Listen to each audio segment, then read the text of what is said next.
And yes, we're going to talk all about Jurassic World Dominion in just a second. So, like I said, my movie is being pulled up here on Apple TV. Is that what they call that app these days? Just, yeah, Apple TV. And again, like I said, if you start the movie on Apple TV, you can pull up the extras and you can find the extended version within that. So that's how I'm accessing it. If anybody's ready, let me know. If anybody's going to be actually watching it with me tonight, let me know. I think Muzzamil said you're just watching the prologue.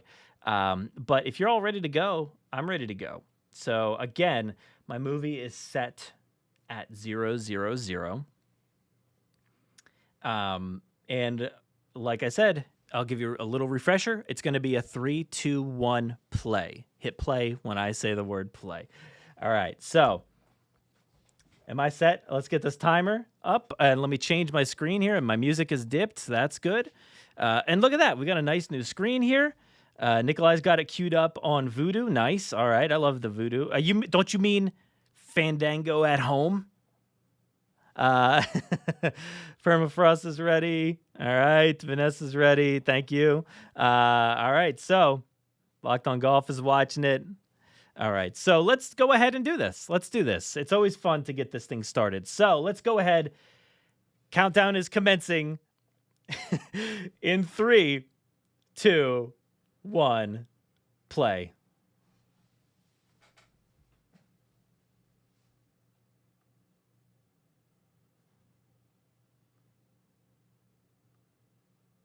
Dude, oh. The movie hasn't even started. I'm like, I'm getting the feels. I'm getting the chills already. Just those low, like, wind instruments that are just playing that theme over that Universal logo, the Amblin logo.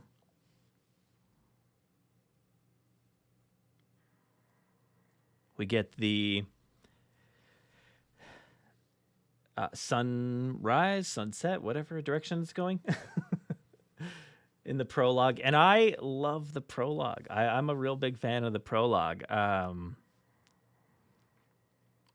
just remember the hype surrounding this and it popping into theaters for a little bit. The struggle everybody had trying to watch this.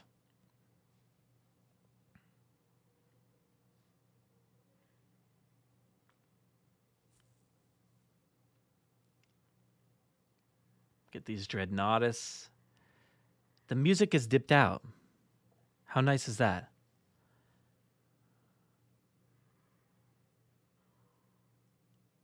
Oh, it's so good with the headphones on.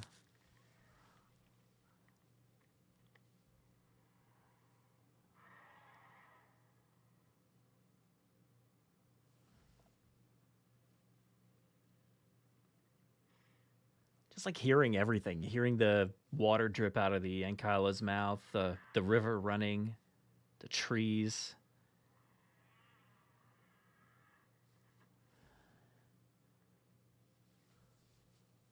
Over after here in the cave. Oh, and the sound change, the sound design when you're in the cave now, it's so different.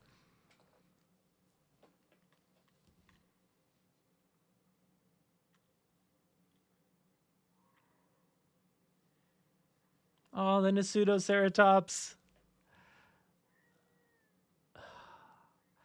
This is a lovely reference to Battle at Big Rock that came before this movie.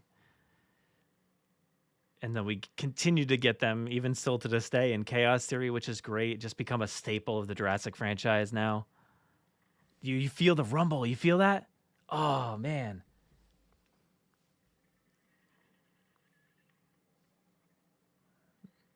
The Giga is here.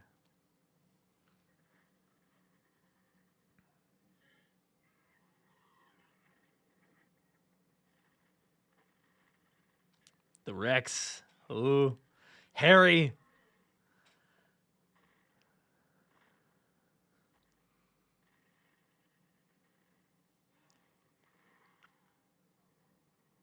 God, I love the way this movie is shot.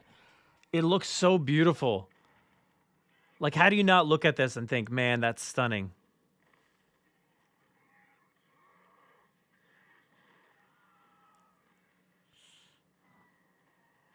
The music, you can hear it queuing up. And the Rex is dead. The blood of Rexy will live on.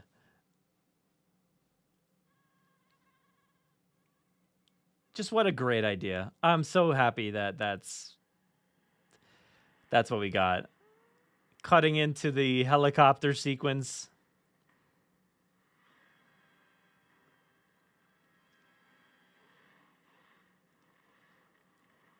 It's great to watch this now with the context of chaos theory, too.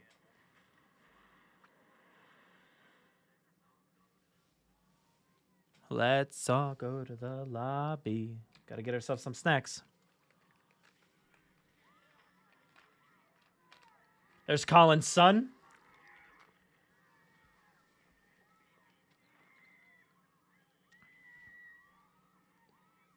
Colin's son was all over the advertisements and stuff for this sequence before the movie came out. Again, the lighting, phenomenal. Oh my God. That dude got wrecked by a car.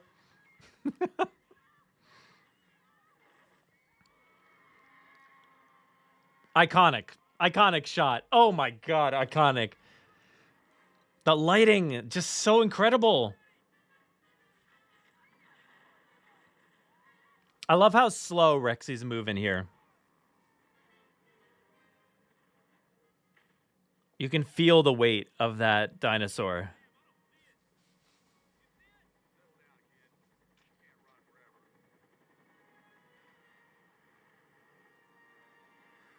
Here comes the theme. Oh, take it in. That logo, oh, iconic. Some battle at Big Rock Cliff. Now this.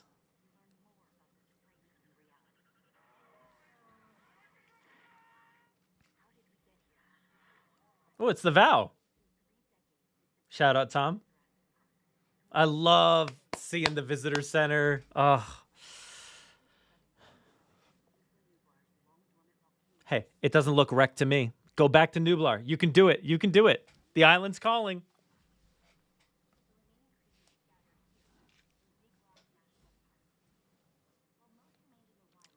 One of the favorite parts, Nikolai. Nice. Now this segment. I like it too. I'm torn on the like kind of repeat that we got of like a news segment after Fallen Kingdom and then another one. Global black market it's talking about. The poachers. It does give us a lot of good information, shows us some good stuff. We get the BioSyn introduction. He's got this like weird like, I should do this on live streams. Here at the Jurassic Park Podcast. The Dolomites. I have these old school graphics on the Rex. That was super cool. Destroy them. Destroy them.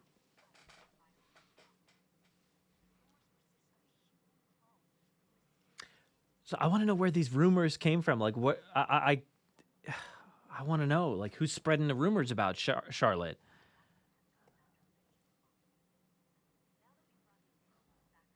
Awesome shot. This cheetah chasing down a compy. Poor thing.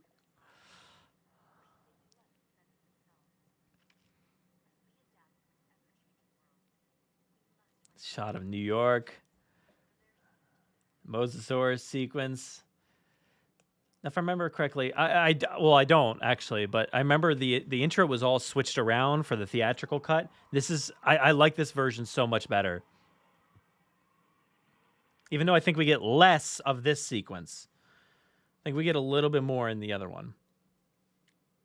Now this is so Jurassic looking with that font choice. It's just straight out of Jurassic Park. And like, boy, is it interesting to just watch this, like I said, after Chaos Theory, to see this kind of, stuff continued on in that show. We're going to free the dinos, aren't we? Yeah, we're going to free the dinos. I think they said something like that.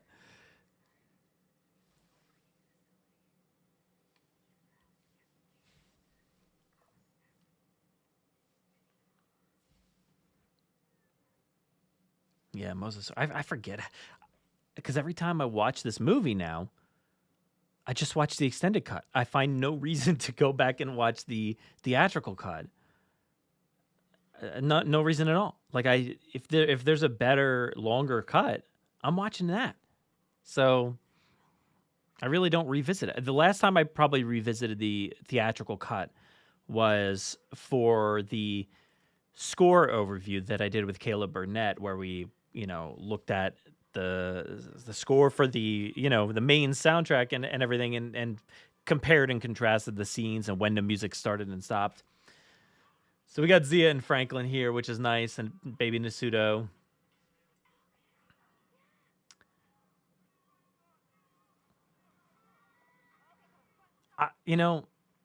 There's so much I'd love to know about, like what Claire, Zia, and Franklin did before this moment. There's years of stuff in there.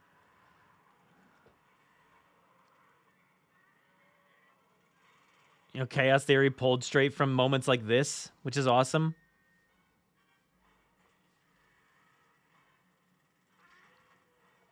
And that truck that's chasing them is such a 90s like style. I don't know what year the truck is, but like it just feels like a 90s style truck from the movies.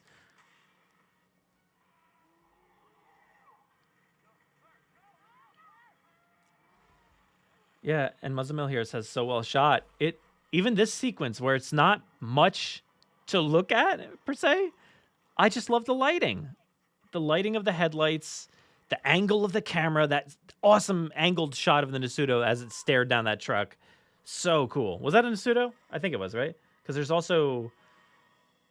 there also Pachyrhinosaurus in there too? Something was in there. I don't remember. Trikes maybe?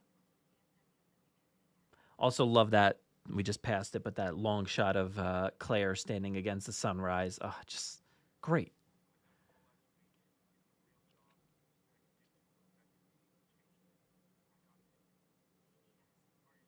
Oh, was that an alarm from Echo Base? I'd have to go back and listen because it didn't like instantly. I mean, maybe it is familiar sounding. I don't know. Now that you say that, but I didn't instantly recognize it. Oh, that's a Star Wars noise, because that happens to me a lot where I'm like, I've heard that noise before.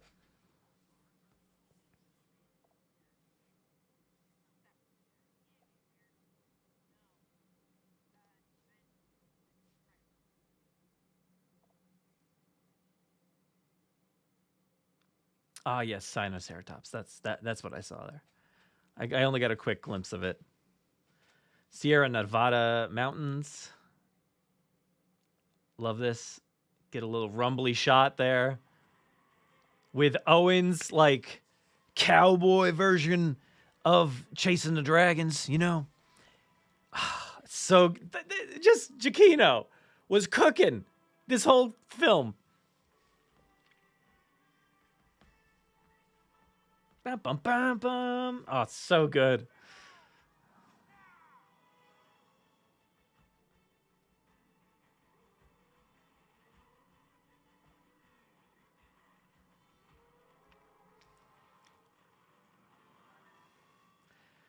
So Claire's evolution through the film, it's like, it's interesting. I don't know how much I totally buy it, but I'm okay with it. Like, I know other people really struggle with the trajectory from Jurassic World till now, but it doesn't bother me. I just don't know if I'm totally on board with the way it was handled.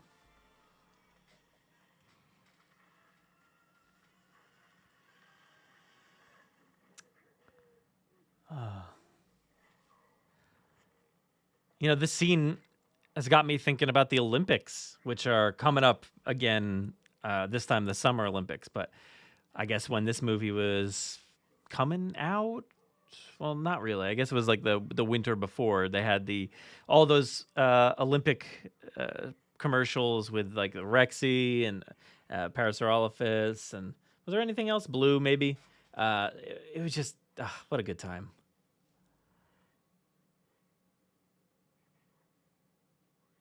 Gotta say, I'm one who loves like the hand. like giving the dinosaurs the hand. It works so well for me. It's so natural. Like, it's just something that, like, when you go up to an animal, that's what you do, right? Like, you've done that before. We've all done that, and it works. And it gets an animal to show, like, to see your respect that you're giving it. And I have never had a problem with Owen being able to, train raptors and herd dinosaurs like this. It feels natural to me, and we'd all find a way to live with you know, the terrors that dinosaurs bring, but maybe they don't always,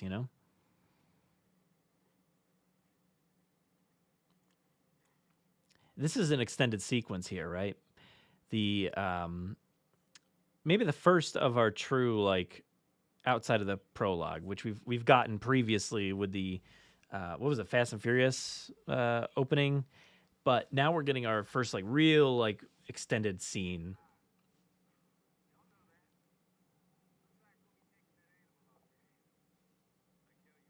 Looks like we'll be taking that animal off your hands.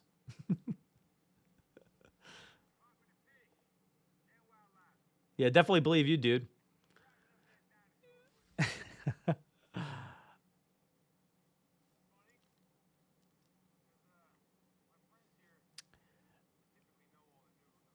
Big potential for characters like those to actually show up in Chaos Theory, I would say, Maybe even that undercover dude. Spoilers.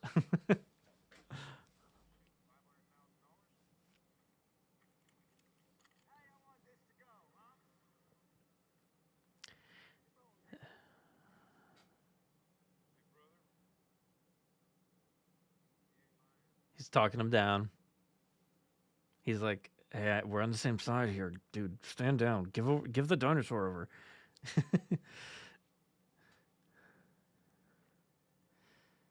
It's just the bad guys win.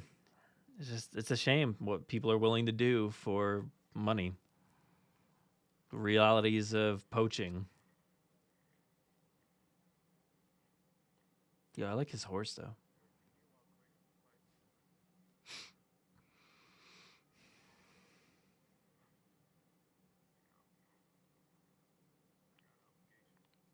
I wonder what their history is if he's never seen him walk away from a fight.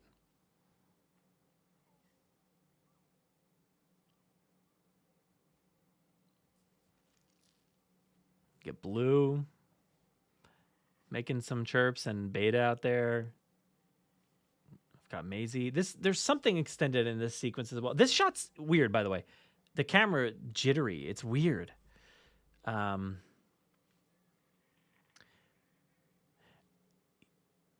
Yeah, in the regular cut, this sequence doesn't make a whole lot of sense because I feel like she goes out but comes back and you don't see any interaction with her when she's out. But I think in this version we actually do get her going to, like, the store. I forget what she buys or whatever happens there, but we'll find out. Music is beautiful.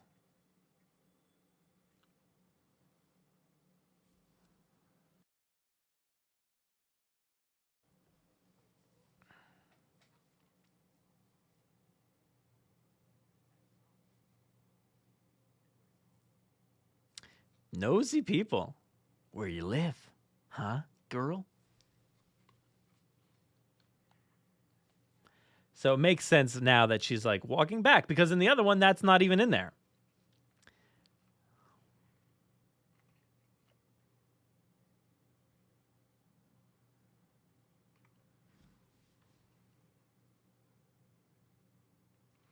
I only got around to reading one of the Maisy books. I know there's a second one. I never got into that one, but I will eventually check it out. I think I have the audiobook, so if there was one, I think there was. Look at that Apato. Oh, that's so nice. It's such a sweet, like, little segment here.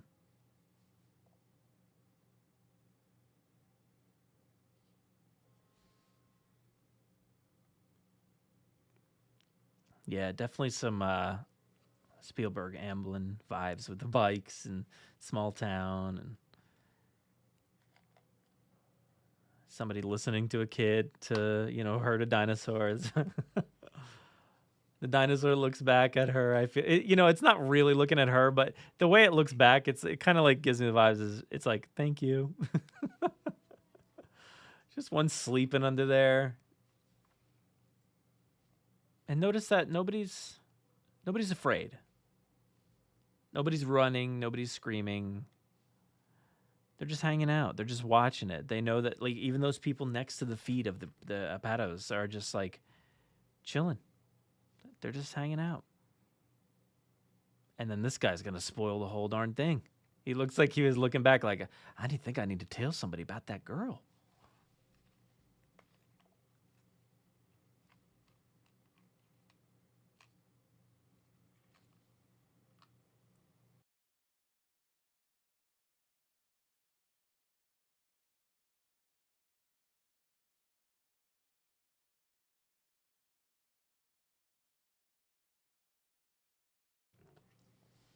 By the way, what are you doing? Oh, I'm just burning some old blankets. No explanation. No explanation. That's just a weird thing. I feel like there needs to be an explanation for why are you just burning old blankets? Do you guys do that? I don't do that. I've never just burned an old blanket. I don't know. It's weird. I think, it's obvious that to me that it feels like they're from that Pseudoceratops scene, but it's lacking a little bit of explanation.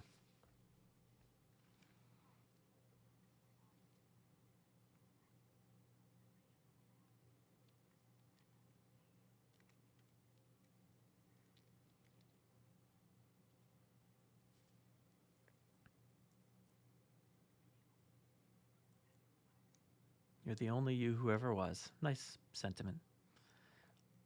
Claire's out there doing the mom lines, that she made fun of. She was just like Maisy in Jurassic World saying, that to Karen.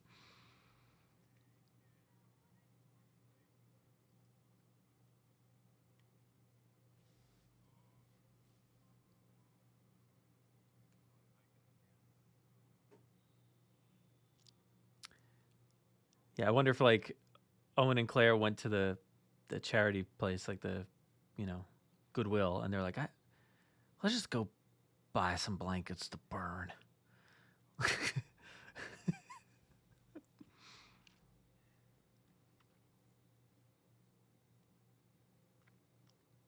But yeah, to me, I feel like Claire, is she mentioning this to Owen? Are they having that conversation? Do they know? Or I don't think so, because it's not really talked about any further than that. By the way, this music, stunning, like kind of Tchaikovsky-esque stuff. It's so good.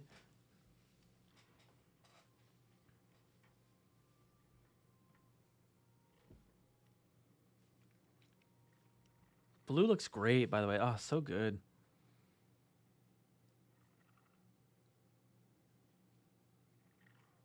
The egg. Yeah, he's so cute. Oh, look at her. Music is fantastic. Oh.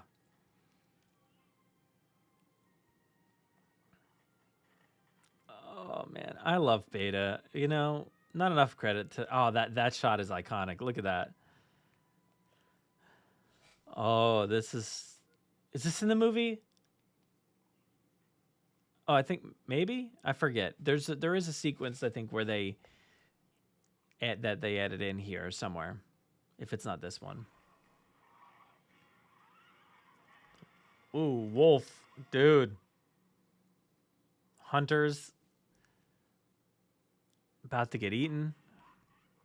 Yo, Blue's like, don't shoot at my kid. Oh, that's awesome.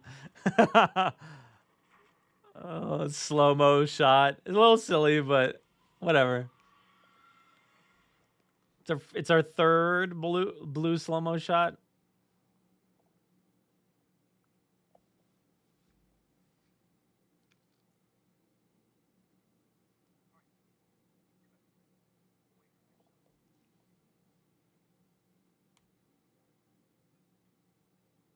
Whoa.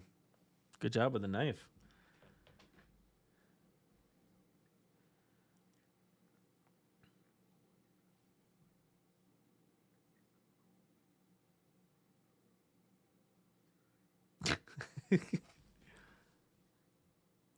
She's faking the accent. Wrong girl, wrong time.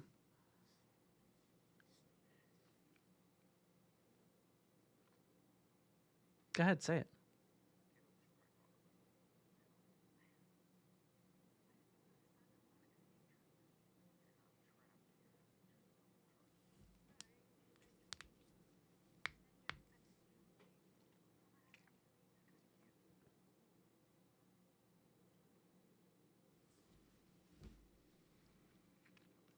Good job, Owen. You just totally blew it. No freedom. You can't have it.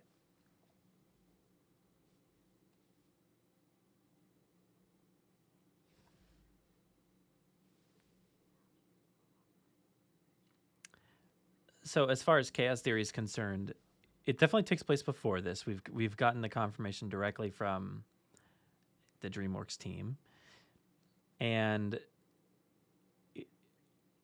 yeah, I mean, it's just somewhere in that range. I don't think it's just a few months before Dominion, so I have no problem with that. Love this Charlotte picture.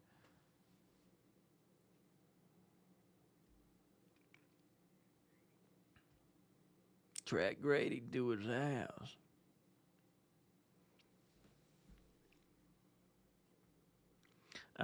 But yeah, the timeline in the Jurassic franchise is always so kind of flaky.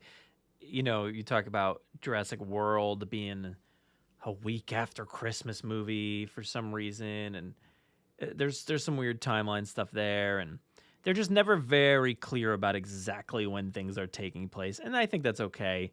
But it does make it a little confusing, like for everybody else.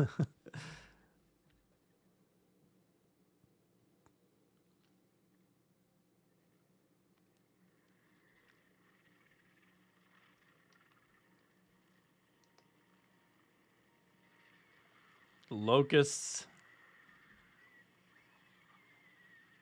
Honestly, I love the locust sequence. I love the inclusion in this film.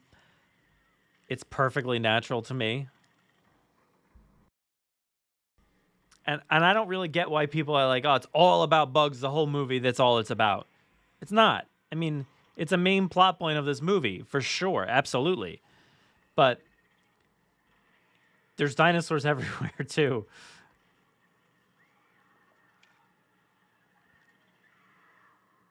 To me, it feels very Crichton. Like, you know, it feels like something he would have written if he was to write, you know, a third Jurassic book, or, you know, if he wrote a book in this timeline. And, you know, I feel like it would have ultimately concluded in something like this. Ellie Satler finally back in the mix.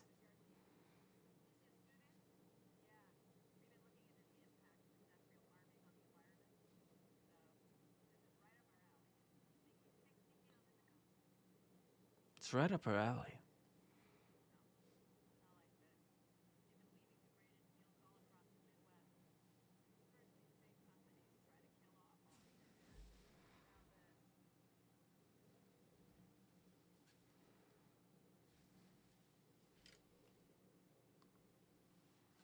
The Alan Grant removing the glasses.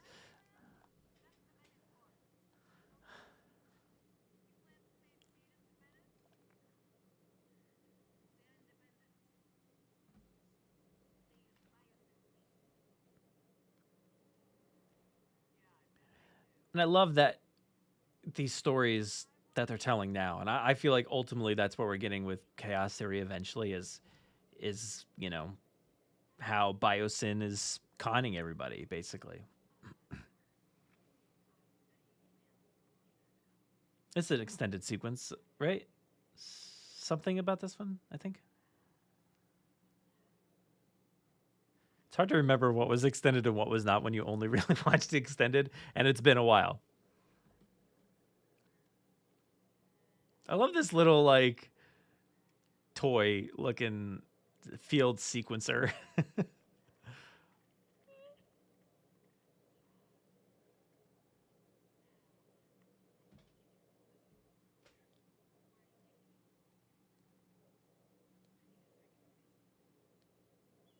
got to take it out to my buddy Alan in Utah.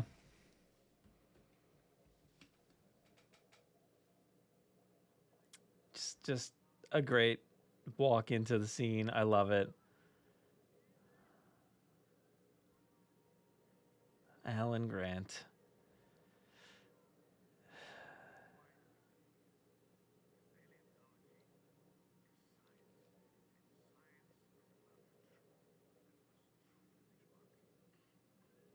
Nobody paying attention to him.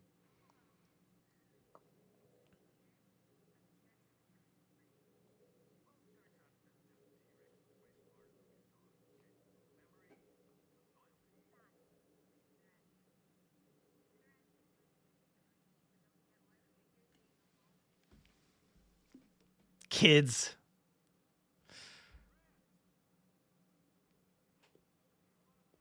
You're going to want to see this. Oh, man, just look at the setting. Like, I don't know how much of any of this was actually filmed in there. I don't have any idea, but it just looks beautiful. Yeah, seeing Alan and Ellie together here, it's amazing. It's just incredible. It's so you. Yes. I would have cleaned up a little bit, hid the pictures of me and you. That's what I would have done.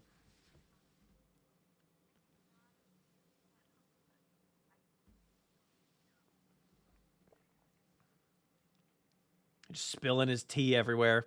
Alan learned how to pour. See Spinosaurus back there on the shelf. Where's the vocal, the resonating chamber thing?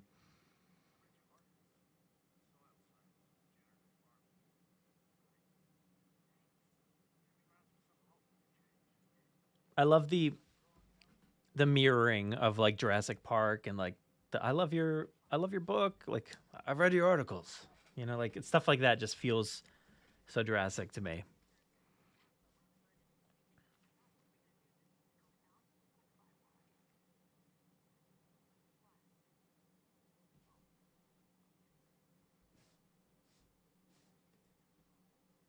Oh, Alan.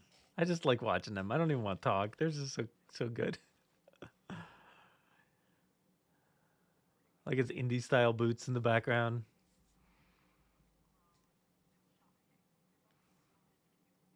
I'm so happy we got the kids and Mark. It's over. Sorry. Oh no. Poor you. I'm so sorry. I I feel terrible. I'm not going to try to, weasel my way in there.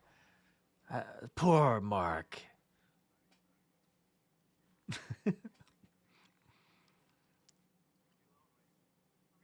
I love the Alan Grant lifeline. You didn't come out. I love that line. I love his voice. Oh, it's just so good. And he's got the glass. Like, look at his glasses. I love them.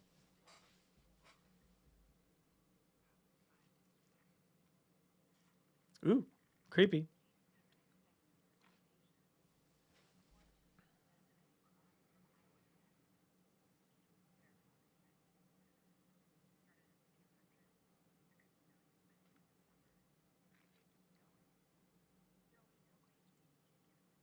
What I love about this food chain, like climate disaster stuff that's going on, is that it went in a different direction than we expected, which was nice because how many conversations did we all have going into this movie about like, oh, with dinosaurs in the wild and them spreading, like proliferating around the world, is this going to turn into a Planet of the Apes style thing where dinosaurs kind of take over and humans get the disease and die off and or killed off or whatever? it always felt like it was taking a route like going in that direction towards like the Planet of the Apes style stuff. But I like that it went a different way, and it wasn't necessarily the dinosaurs. We all learned to live with them and figure it out. We figured it out. Like that was it. And of course, we wanted to see the in between, of course, but I just love that the human race kind of figured that out. But we're dealing with other struggles being caused by these dinosaurs, tangentially.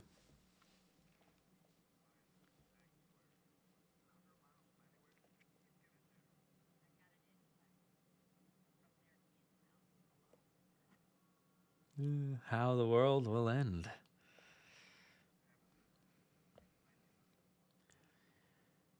Ooh, I hope like his, I, I hope his book starts like, ooh, wow, that's how it always starts, and later there's running and screaming, and then he just like puts it in quotes and then just writes me. That's something I said on the island of Isla Sorna.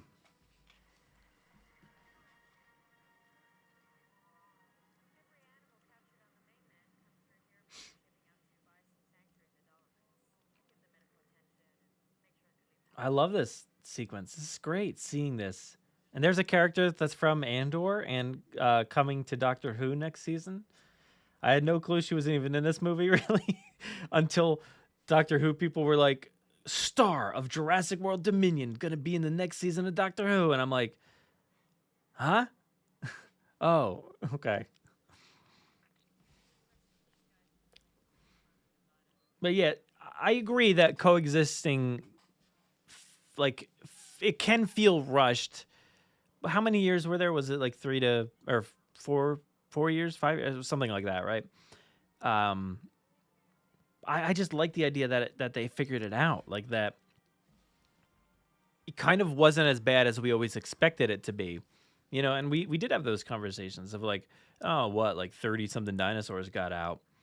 Why would it be that bad for humans? And yeah, I think it was bad, and it proliferated a lot more than that. But they ultimately figured it out. But yeah, I agree. We would have all liked to have seen what happened in between there.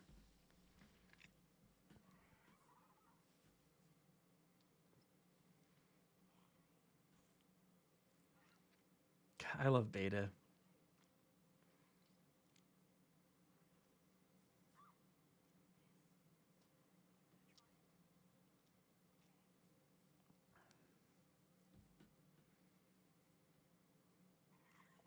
You want this sandwich after you just ate a wolf?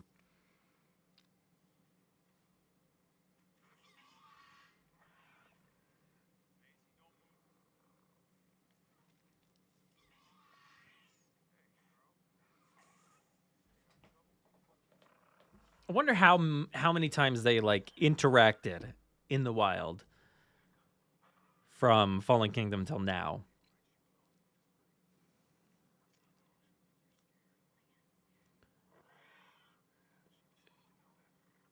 Have I'm getting the vibe that they haven't seen Beta before, because like the way she was just talking about it, like, oh, you look just like Blue. So I'm getting the vibe that they never saw her before. And Owen's a little afraid, especially because of the child. But I wonder how much interaction they had prior to this.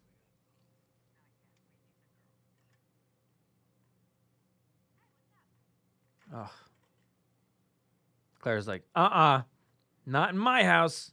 Oh, she's gone. Oh, Maisy. That look, dude. Huh? What's up? Oh, she's nasty.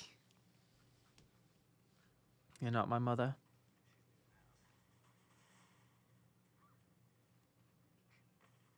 Oh, there's the fox toy that Mattel gave us. So glad we got that toy.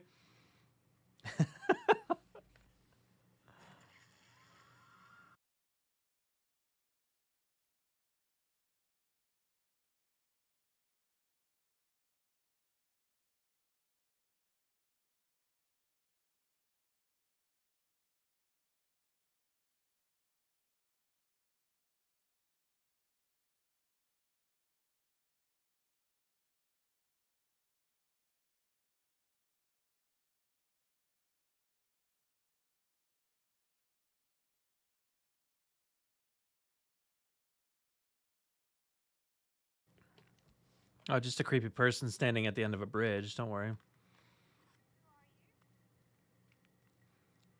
She's giving off like weird, like grandmother vibes, like she was gonna say something other than nothing.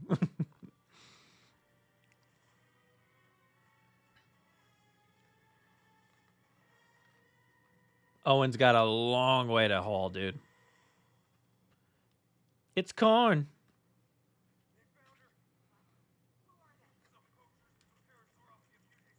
I don't know how, but they found her.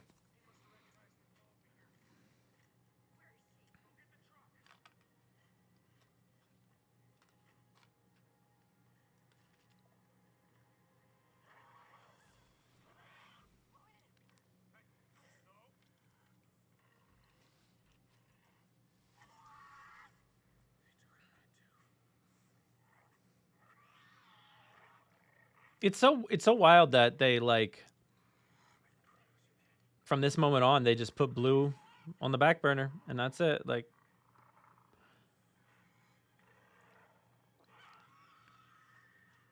knowing how much like the marketing and Universal loves that character and utilizing that character in everything they do.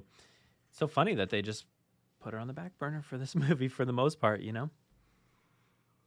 Central Intelligence. Okay, I forget what the rest of it said. I was trying to pay attention to that and I got sidetracked.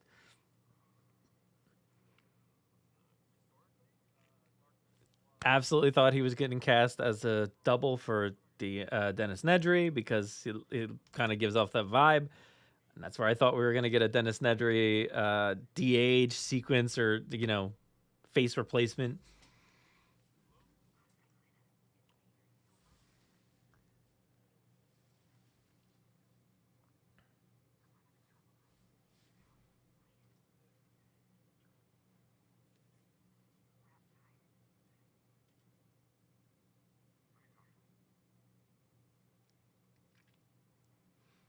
I remember seeing this sequence like being filmed. I remember seeing like behind the scenes shots, you know, obviously it was all during COVID. So there's like people all over the place, but masks everywhere. And it was an interesting shot to see behind the scenes.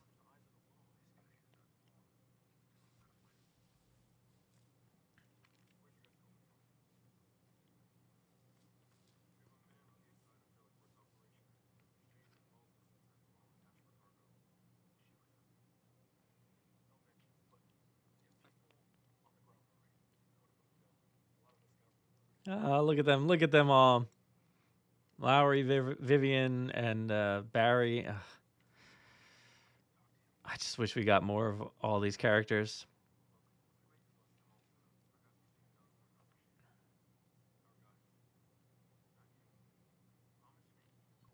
Give us the Barry television show with all these like these side characters that never made it really too much into this movie.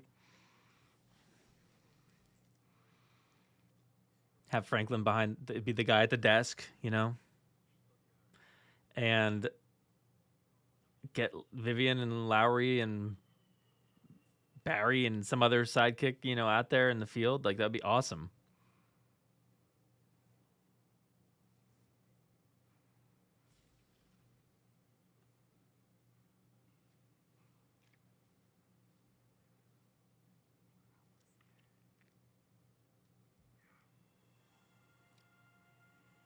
BioSyn Sanctuary, Dolomite Mountains, Italy.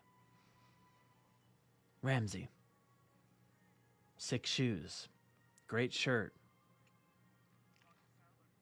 Awesome helicopters, which I got one right here. Huh.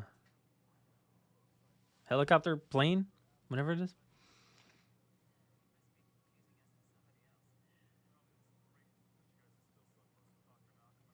I don't know what the pattern is on his shirt, but it's giving me vibes of the kid from the dig site in the beginning of Jurassic Park.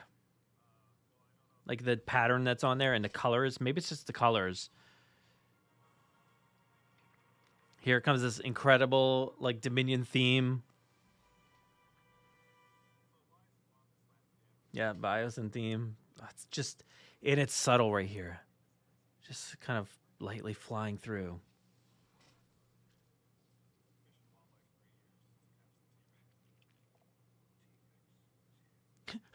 You have a T-Rex.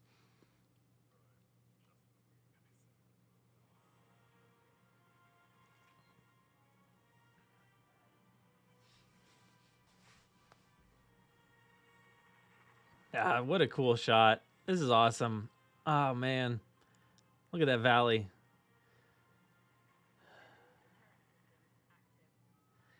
So thorough, but like, why is there a Pyroraptor up top in that spot? I would think all the dinosaurs should be in the valley, not like up top and, in the mountains. What a shot. Like, incredible stuff. I feel like I'm always saying that during this movie. It's just beautiful. Got one of them right there as well.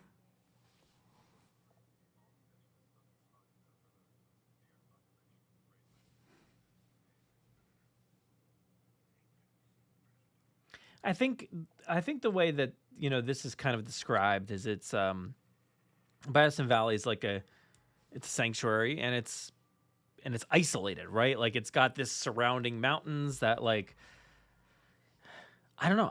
You don't see any. I don't know. Do we see any outside fencing or anything like that, or the dinosaurs just here? Like,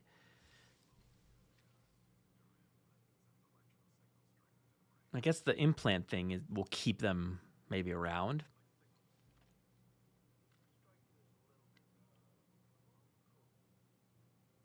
Implementation from Camp Cretaceous, season 5.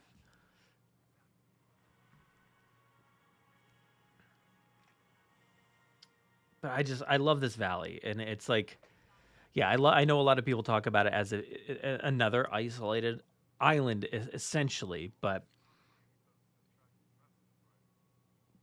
I think the conversation surrounding that is more so the fact that we didn't get what we were talking about before, right? With dinosaurs in the wild, figuring out how humans got to that point of being okay with dinosaurs in the wild for the most part, and how they captured them, how they set everything up and implemented all of this. So the conversation swings to, we're back to another isolated location that's basically an island again. So I think that's really why that conversation comes up so much.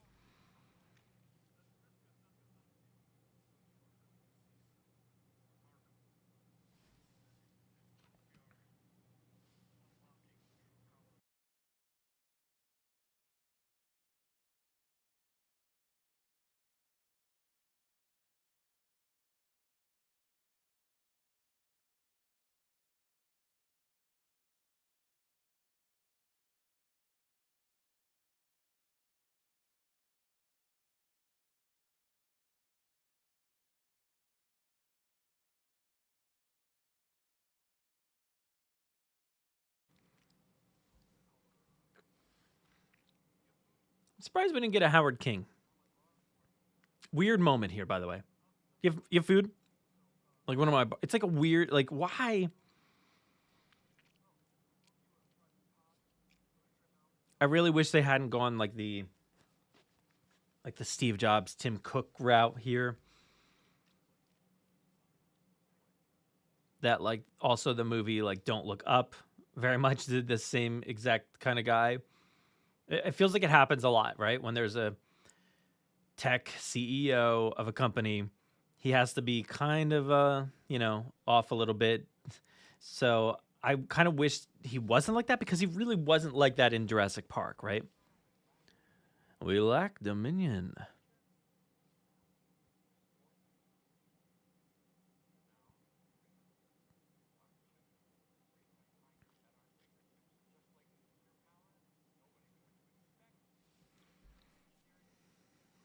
We had a great conversation with somebody who was actually in this sequence on our podcast at one point, interviewed by one of our contributors, Ben.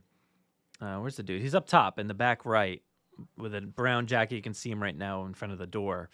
We had that dude on the show at one point. I think there's a video version of it and the audio version on the podcast feed if you want to hear more about this sequence.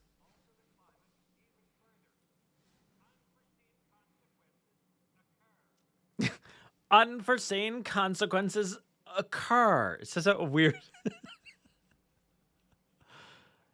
This scene doesn't really do it for me too much, because I feel like it's kind of just like the dots aren't connecting in this dialogue very much. So I wish he had like a little bit more impactful moment, like he did in Fallen Kingdom.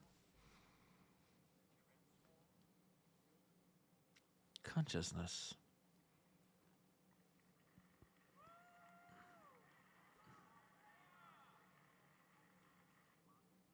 There's Emily Carmichael right there, writer of this movie, getting her book signed by Ian Malcolm. Yes. What? Oh, look at me.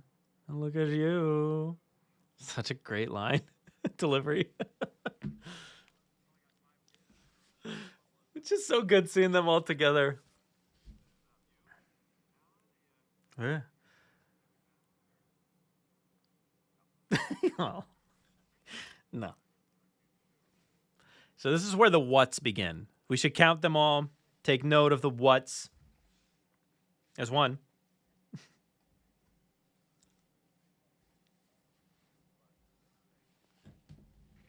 It's before the nothingness. What? There's another one. Let's go with two. I'm gonna go with two. Two what's. All right. This movie has a lot of what's, and I that's one of my big criticisms with this movie, is they just say what too many times. But I just love them being together, and this sequence is great to me. I love like the back and forth and the coffee bit.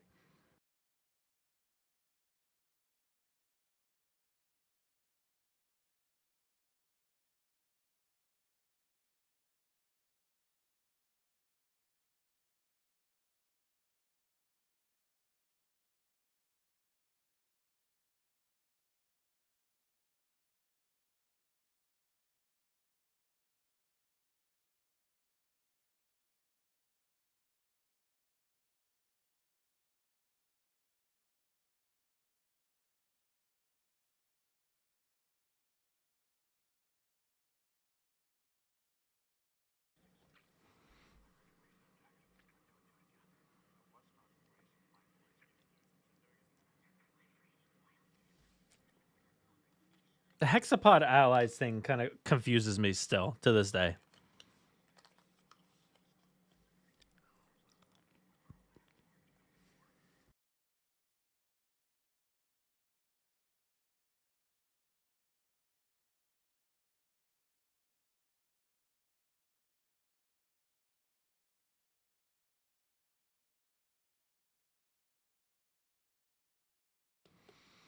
I love it. Grant's like looking at him like, dude, I just learned that she's single, and look at you.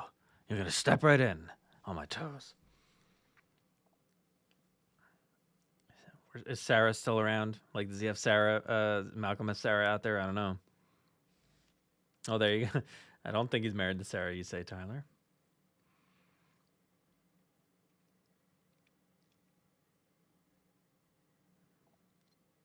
Would it have killed them to just mention Sarah? Come on.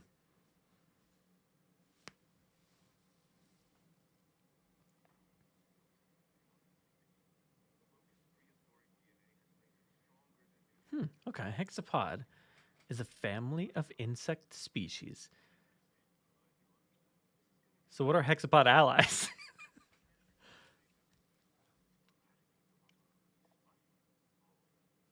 Kind of confused about all of this, to be honest. Still, this many years later.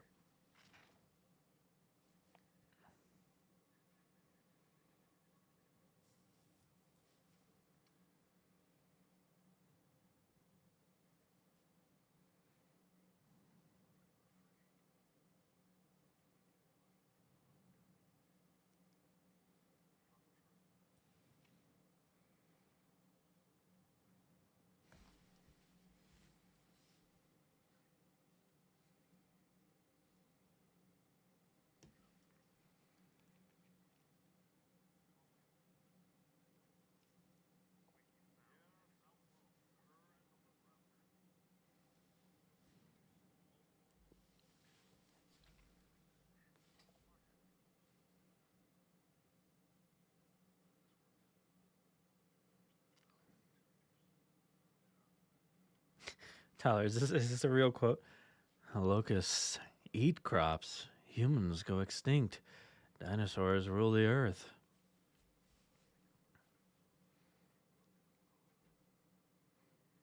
Oh, was there another what? All right, I'll add it. I didn't even catch it.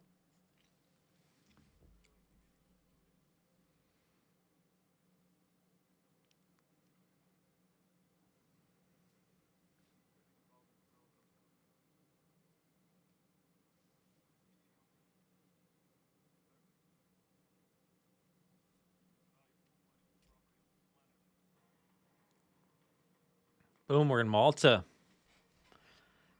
Just I love being here. I love being in Malta. Apparently, they're doing a screening of Jurassic World Dominion with Colin Trevorrow. I think the extended edition in Malta, like next week, maybe. I can't wait to see what comes out from that.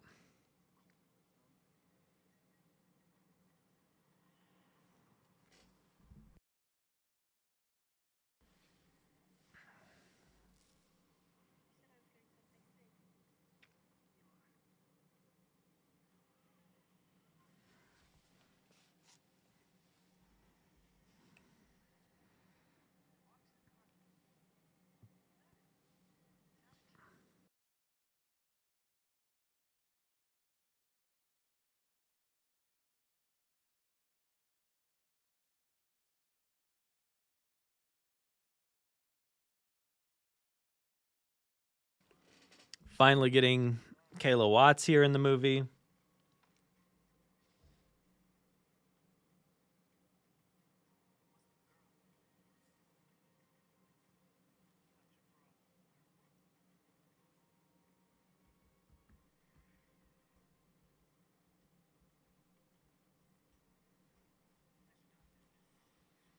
Kayla Watts. I just wish we got more of this character. Such a great character. I feel like it's not going to happen. It felt like the other day there was like a final goodbye Instagram post from DeWanda Wise. That's how it felt to me.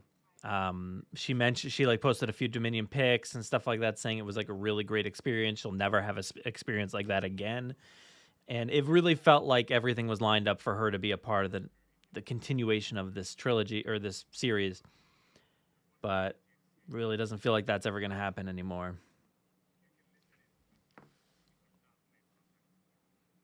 And she is the Han Solo of the franchise. I mean, she's the, the rebel kind of pilot who doesn't want to be a part of things and tries to actively not be a part of things, and then eventually has a little bit of a soft heart and gets involved. It's got the plane. The only thing is she just doesn't have like a hairy sidekick. She has Leonard. Is that his name? The Lystrosaurus? What a cool set. I mean, that's phenomenal.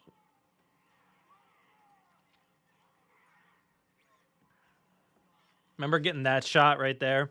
Somebody was working on him.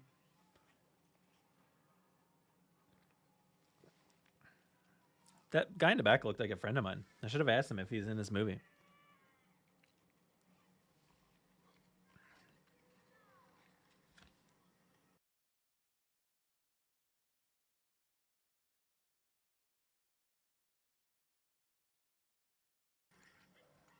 Love her just like sitting on the throne. That's so awesome. This is an extended sequence, right?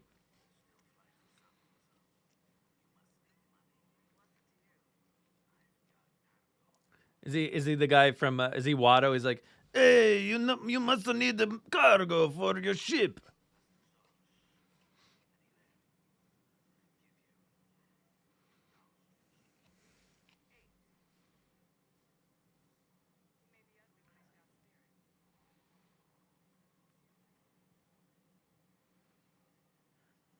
I will take Leonard off your hands and make him drive a pod racer. Look at this. This is great. I love this Oviraptor, tiny Oviraptor versus Lystrosaurus. Leonard's just chilling, dude. He's just having the time of his life. Like, yo, you don't know what's coming for you, dude. Boom, you're dead. You're literally decapitated. Leonard didn't care whatsoever. Hilarious and horrifying. So horrifying. Do I still have the decapitated Leonard in here? Yep. Oh, so weird. So weird, by the way. I have Leonard here decapitated, okay? And right next to him was this thing from like a croc. It's Chewie. So I just said maybe Leonard was her Chewie. Maybe I should put this on there.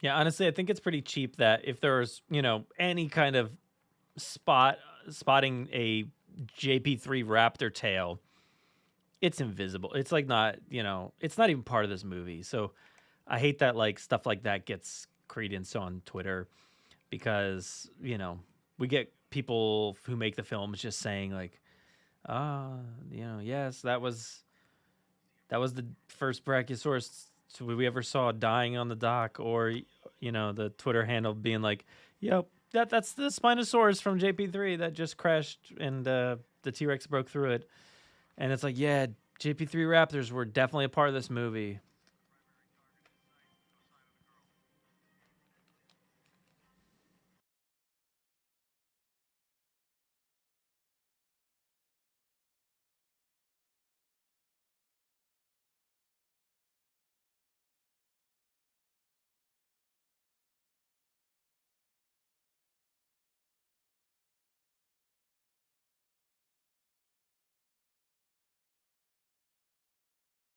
Yep, I could definitely play one of these guys.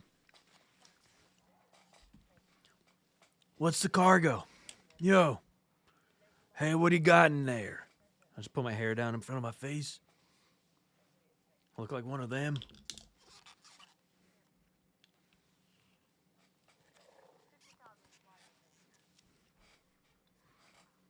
Triceratops finally making it to the film.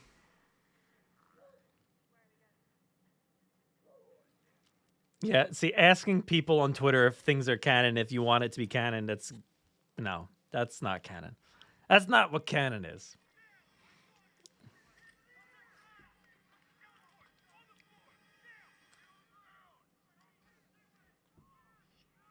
Undercover.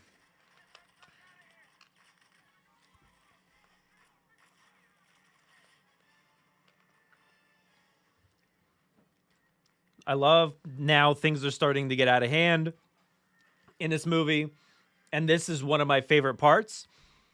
If you listen to the top 5 moments from the Jurassic World trilogy, I did an episode with Carlos Omar of the Horror Daddies podcast. We talked about our top 5 moments from just the Jurassic World trilogy. Extremely hard list to put together. But the Atrociraptor sequence on Malta here, from like basically like here to the end of this sequence and the plane takes off, one of my most favorite moments from the Jurassic World trilogy. Love the compies are like instantly out of that cage and all over Owen. Carno, Allo. So is that the one from Battle at Big Rock and from Chaos Theory? Was that confirmed on Twitter?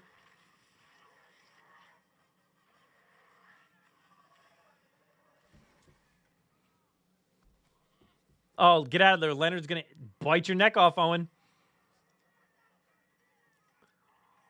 I know there's like a little bit of extended parts here with the arm ripping and stuff like that.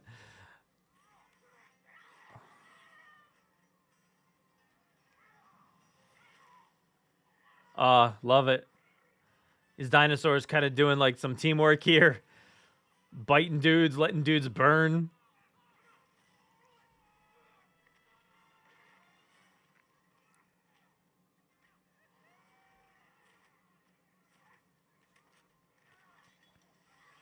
One arm, the other arm.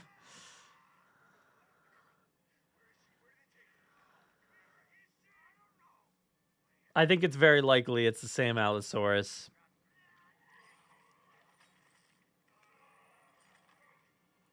And hey, maybe that'll be. Is it possible for that to still be what's his name? The Carnotaurus from Camp Cretaceous.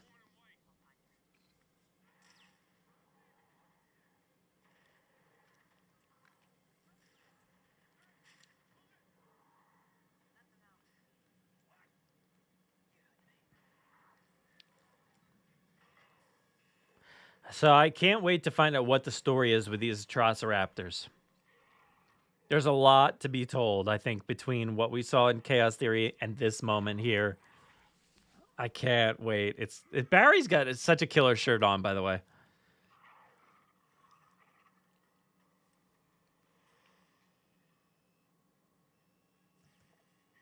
I gotta say, I like the implementation of the whistle for the Atrociraptors more than the laser. And I wonder if that'll get explained at all.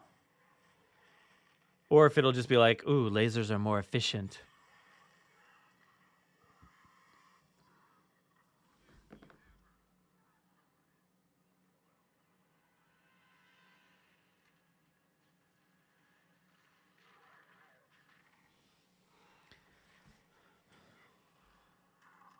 Text from Stephen Ray Morris in the middle of the Jurassic World Dominion live stream.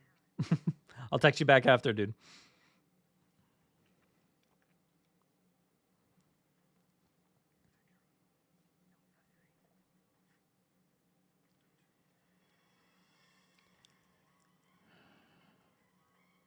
There's a quote about something like last time, right? Did they just say it, I think? Was it there? I don't know if it was that moment or not, but I gotta say, I like having Claire, throw hands here with Sayona Santos. I love this sequence. It's just awesome. Seeing Claire fight.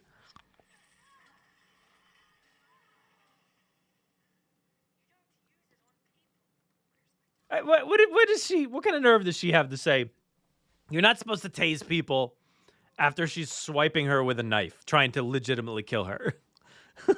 Like, I was going to stab you, but what in the world are you doing trying to tase me?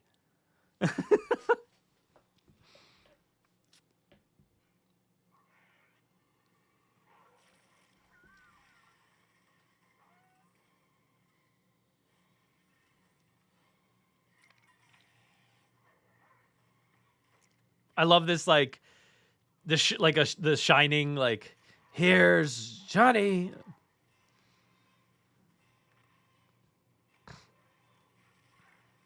Awesome. I love that shot of it coming out of the bird cage or whatever that was. Man, this whole Malta sequence, going from underground to above ground to on the ground, in the air, it's literally got absolutely everything. It's so thrilling. The music is incredible, and we haven't even gotten to the good part of the music yet. This is good music, but not the best. Here's Tiger.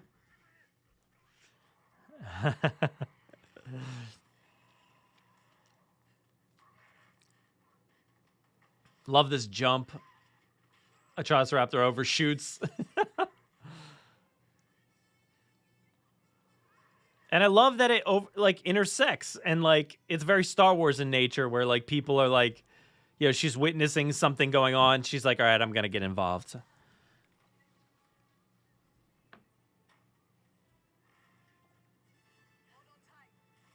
Hold on to your butts. Now, this is a sequence here with Barry and Owen that I absolutely love. It's comical. It's funny. Barry's like, no, I I didn't get the roll down. I can't do it. I don't think I can do this. I don't dive roll. Oh, so good. Not yet. Not yet, Barry. Nope, not yet.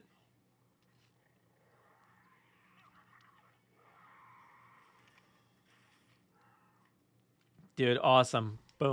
Heck yeah, dude. Was there another what? I'm missing these. I'm like slacking on these whats. So far we got 4.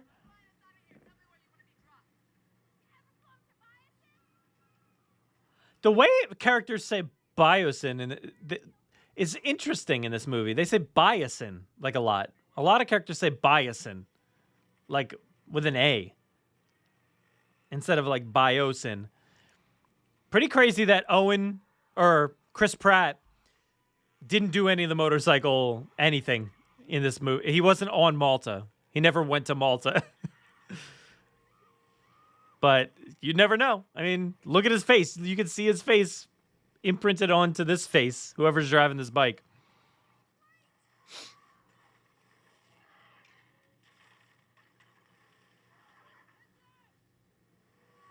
Awesome. Love this sequence with the bar that she throws out. Just decking that raptor. Well, when is it going to happen? It didn't happen yet.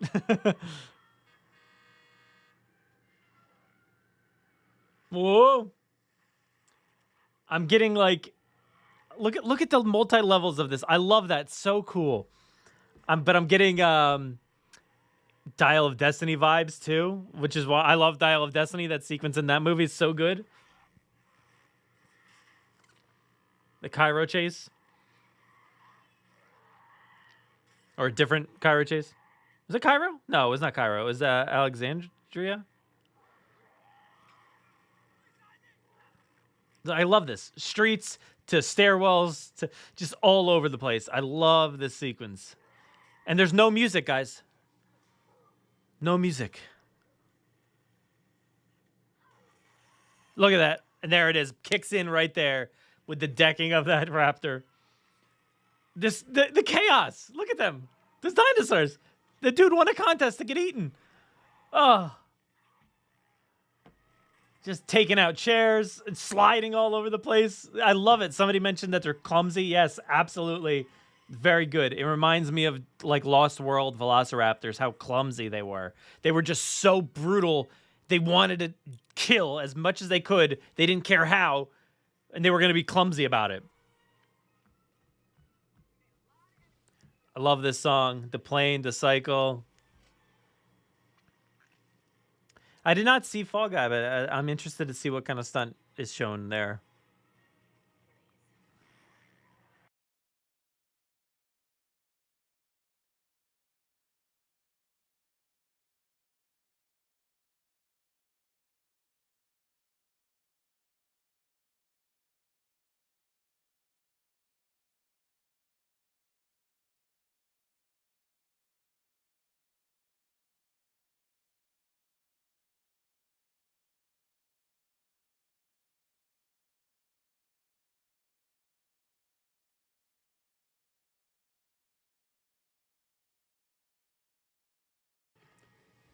This is such a popcorn moment. I'm like sitting here eating. Like, I need popcorn.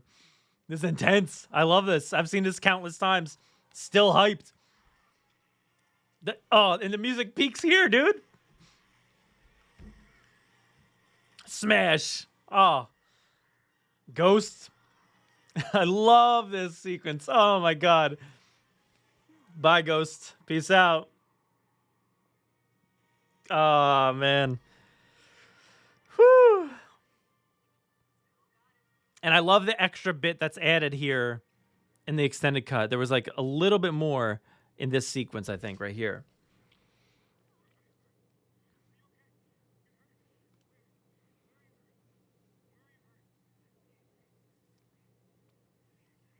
A little bit more touching moment. Get to see the reaction after just a absolutely crazy battle.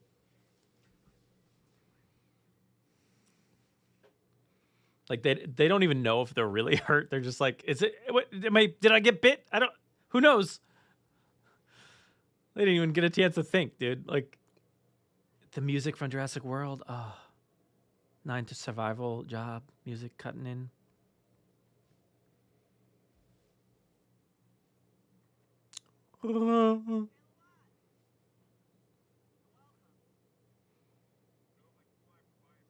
BioSyn. See, they're still going BioSyn. That's so.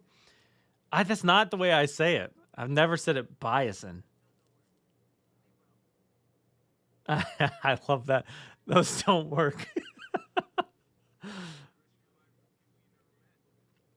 I love how she's making Owen look a little silly here, you know? Like Owen's always like the I'm taking charge here. I'm Owen Grady. And she's just like, dude, sit down and shut up and take those stupid headphones off. Like, I love how cool she is.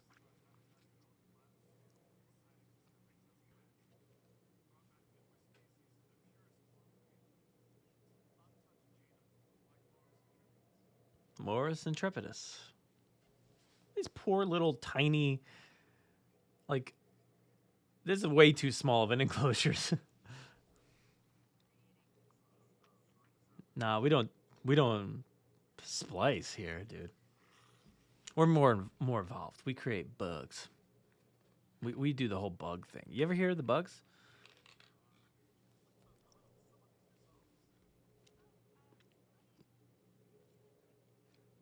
I'm telling you, go tour yourselves, please. Yeah, go ahead.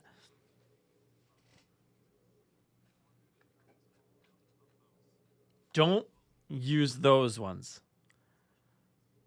I'll tell you exactly what you need to do to get down there. Don't go that way.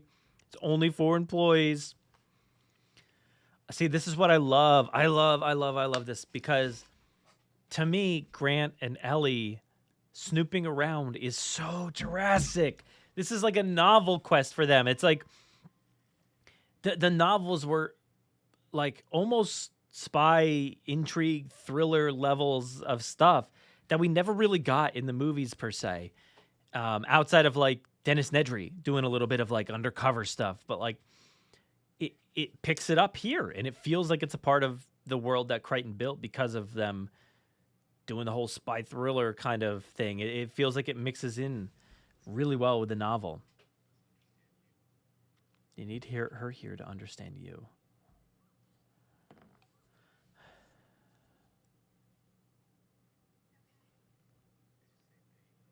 Oh, do you say beta?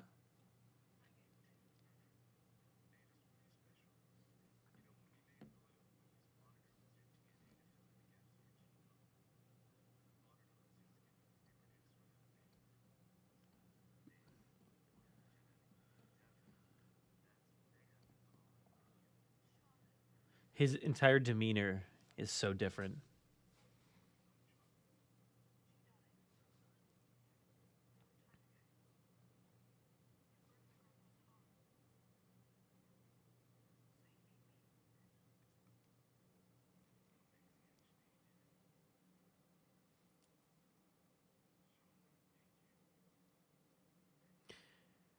I just want to pause this and talk about this all because I have so much. I feel like this is such a Star Wars moment of giving you information in one movie and then changing it in the next movie. You know, from a certain point of view. That's what Obi-Wan says, you know, it was true from a certain point of view.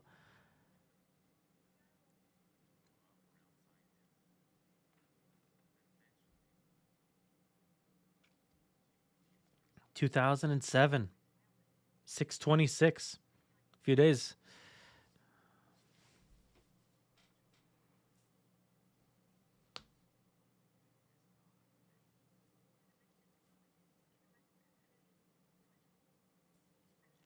Whoa.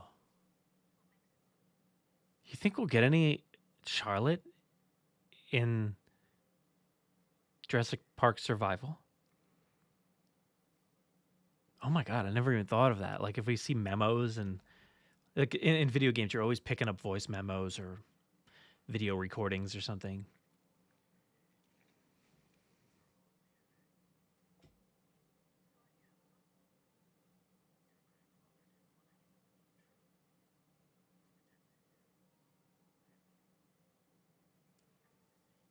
See, and I like that even Mills, Eli Mills, misinterpreted everything that happened.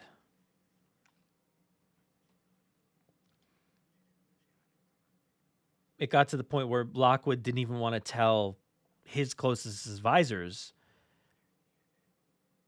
what was happening. I don't know that that Mills lied. I think that that's what he believed. What do you want from me? Come on. That's what I believed. That's what he would say. I feel like Lockwood probably lied to him to protect Charlotte because he didn't want the news about Charlotte getting out of doing all this stuff. And, you know, it's a little iffy because, like, if the word on Charlotte is so good, I don't know. Why not just say she, you know, had a child? Like, I don't really, I'm not fully on board with, like, the whole secrecy of it all. I feel like, I don't know. Like, not Wu. Like, you would think if Charlotte was such a big deal and so well liked, you know, by people like Dr. Wu and others, I'm sure, the word would be out, right? About her and her work, I would assume. There would probably be, like, interviews, but no, maybe not, because Dr. Wu is somebody who really wanted to take all the credit probably for himself, right? So he probably wouldn't have talked about her too much after the fact, like in the Jurassic World days. He probably wouldn't have done an interview and been, oh, you know, an old coworker of mine really was the brains behind everything. Her name was Charlotte. So I don't know. I'm not really sure what the secrecy is all about. I need more time to think about this. Again, I love this music. I love the spy thriller stuff going on here. They're, you know, going undercover, hiding in these you know, lab gown things. Yeah, her work would be well known. So, like, I just feel like people would know, especially people from the Jurassic Park era who we just saw in the video footage that she looked exactly like Maisy. But I guess at the same time, Maisy was being held so secret that nobody probably even knew she existed, right? Like, so nobody would be like, oh, that girl looks like that girl, you know? So I don't know. Plus, Lockwood broke up with them all, you know, like the Jurassic Park days pretty shortly after that, I'm assuming.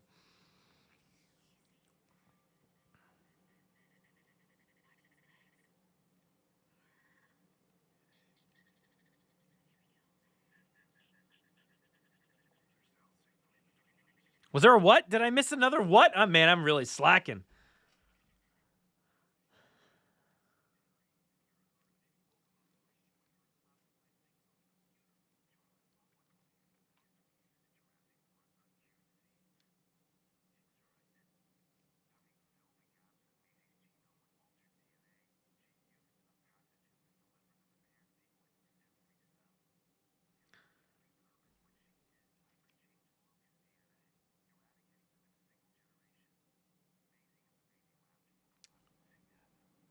This is very confusing. This is where things get confusing to me because Dr. Wu is making like a PowerPoint or something about Charlotte with voiceover. He's done voiceover, right? About how to eradicate the locusts, how to get rid of them in a single lifespan or whatever. But that's not the intention of BioSyn, right? Like they want these things to spread and take out all those crops, right? So their BioSyn's idea is not to get rid of these things. So who's getting that information, that PowerPoint that he's basically made? I'm a little confused. Somebody walk me through this. Little slow-mo shot of Beta.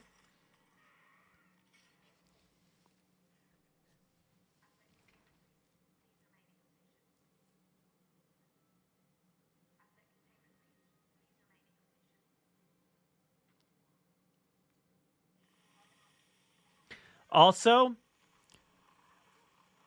Why in the world, Colin, would you remove the upcoming? I think there's an upcoming line about like John Hammond. Why would that be removed? Is it in this one? I don't know if it's in. I don't think it's in the extended either. Is it? Yeah, like dead Locust, like just chilling back there. It's not dead yet. It's like crawling, dying.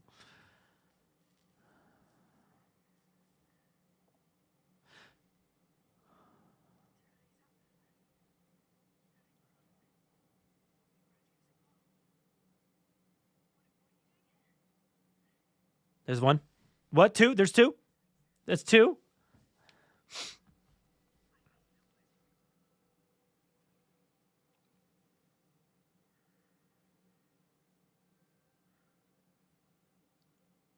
What? You could hear it coming. It was like it could work. It could have worked so well.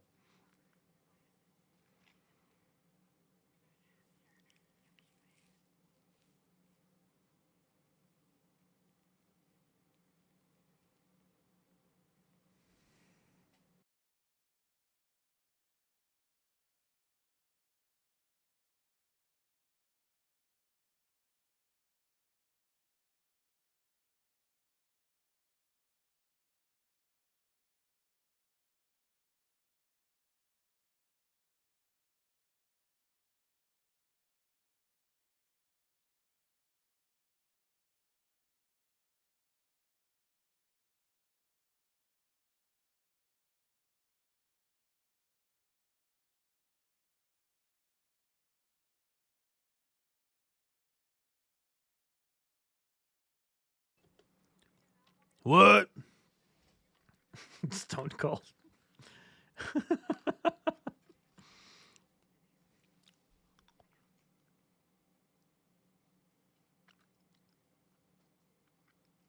The way that felt like Han Solo persuading the Empire, and then this guy steps in like he's part of the Imperial force.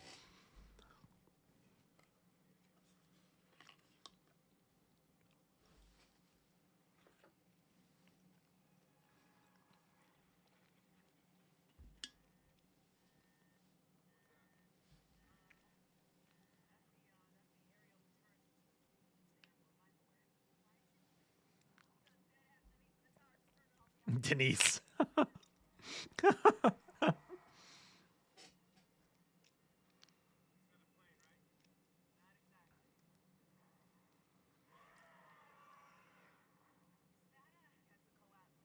Quetzalcoatlus.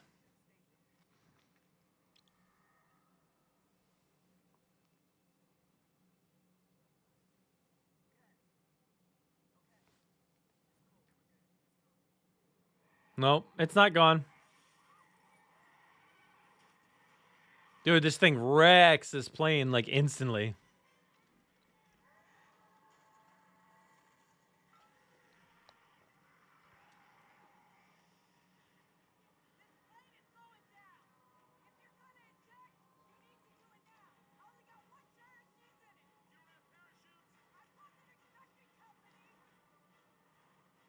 And he's like, I shouldn't have gotten in this plane driving really fast on my motorcycle. There it is. There's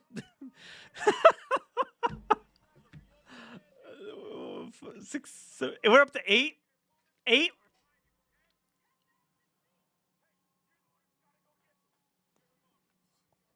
Rodan cameo. That's funny.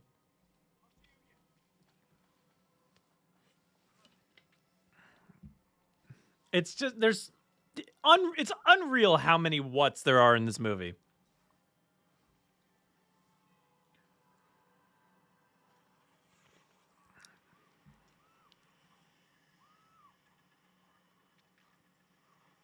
They always got to give Claire a sequence like this. I love it. Where Bryce is just scared out of her mind.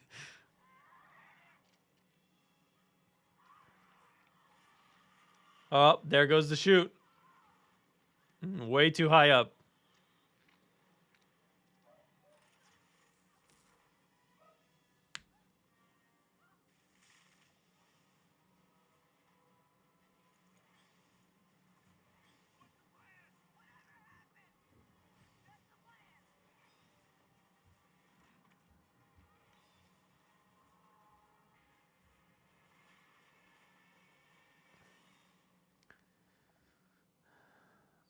We're up to 8 watts, I think. I think that's what we've tallied so far.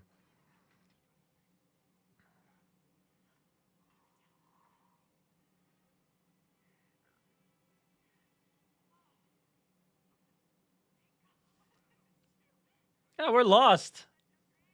Hey, shut up. We're on the same team.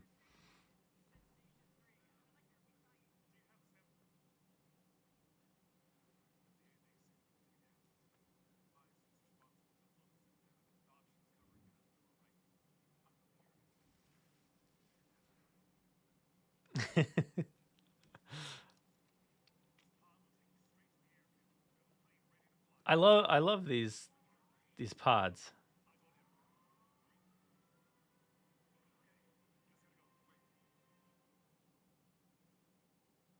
Oh, Maisy's got to go too. Come on.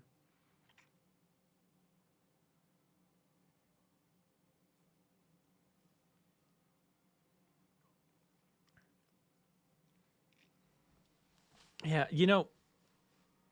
speaking of, in the beginning of the movie, there was like the rumors of a clone girl living, that now this segment. So rumors got out pretty quick about her. Like, why was there no discussion about Charlotte ever? You know. By the way, we gotta watch this sequence. This Therizinosaurus sequence, man. One of the top sequences in all of the trilogy. 100%. I love this sequence. I can't. This is so good. I like dinosaurs. I do. Oh, poor deer. Oh dear. All right, let's go. Here we go. Listen to the sound design in this. I'll try to be quiet and listen to the music, listen to the sound design, and how beautiful this is.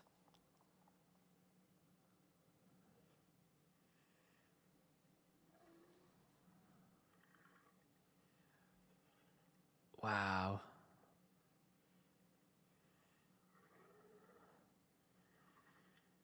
Dude, it's so creepy.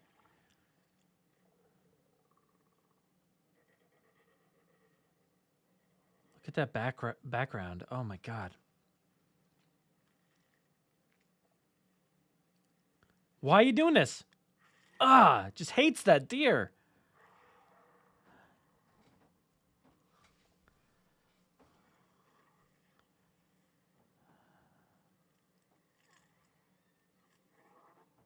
It just wanted them berries, that's all. Now listen to the John Carpenter-esque score. Oh, this shot. Oh my God. Mind-blowing. It's so good. The lighting. The blur. It's so awesome.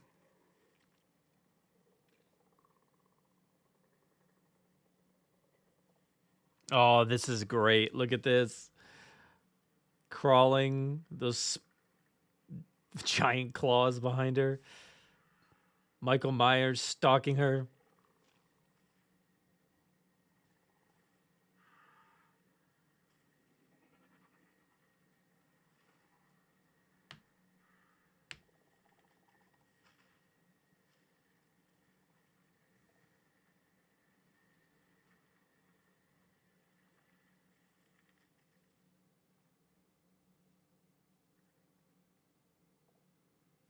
Listen to that score.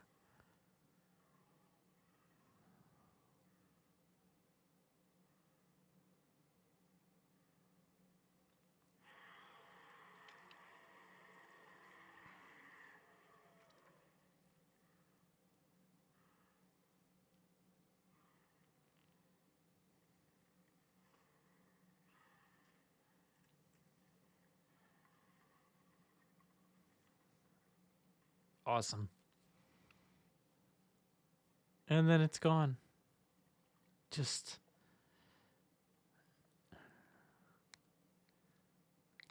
too cool, man. That sequence is awesome.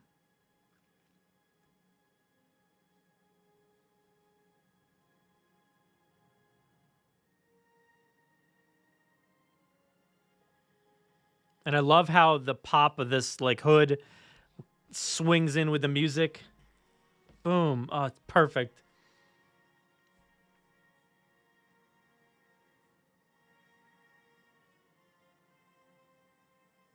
That music was used somewhere, I think, in Jurassic World Fallen Kingdom, too.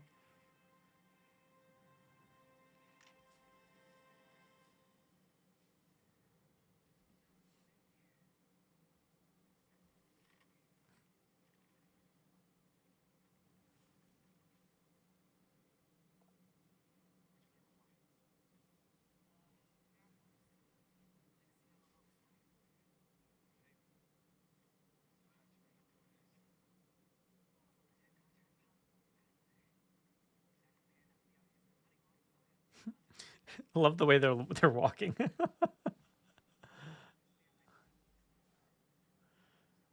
Nah, you're not done. Come on. Don't be done.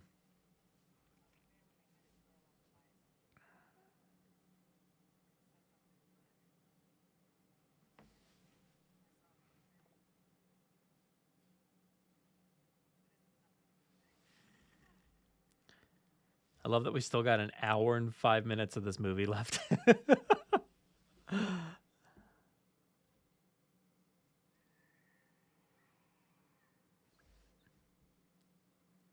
Yeah, it's very much like a Star Killer base crash, but at least he was able to get off that place.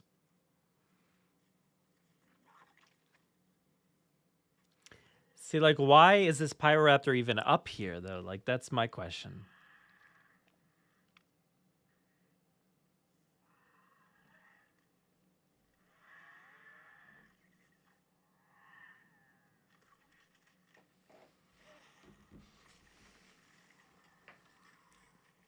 But what an awesome sequence, too.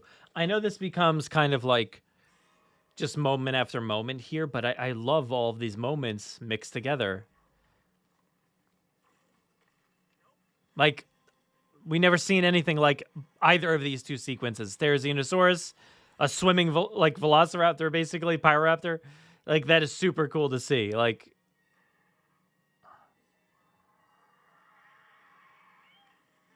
awesome.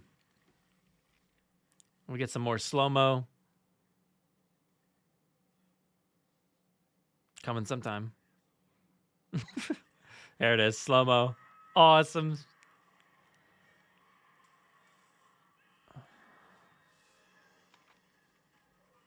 They were all tiptoeing before, but now they're like sprinting. Pyroraptor is so cool.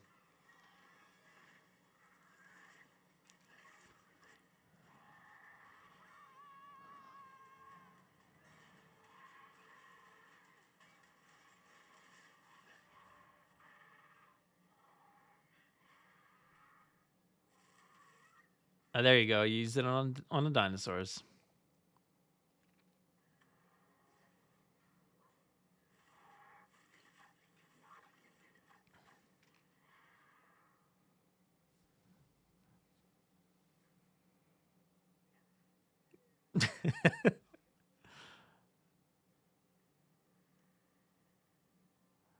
It's great. Great. I love all these interactions with Kayla. She's a phenomenal character that was added to this movie. This entire franchise.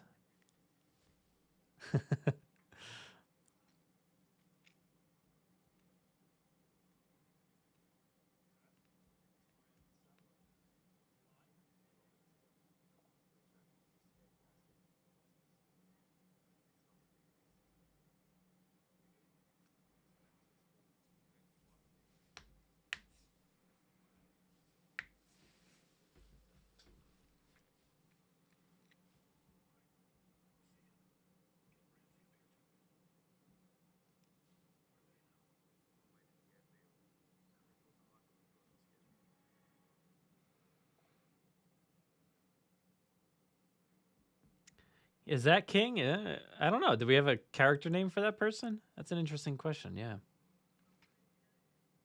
Doubtful. I doubt it. I love the BioSyn logo, though. Like, just seeing it all over the place. It's on the straps, the headrest.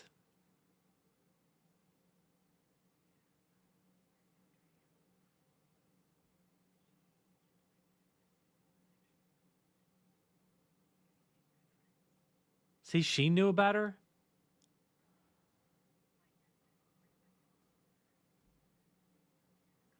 She was alive, like when Jurassic World was open, like open, like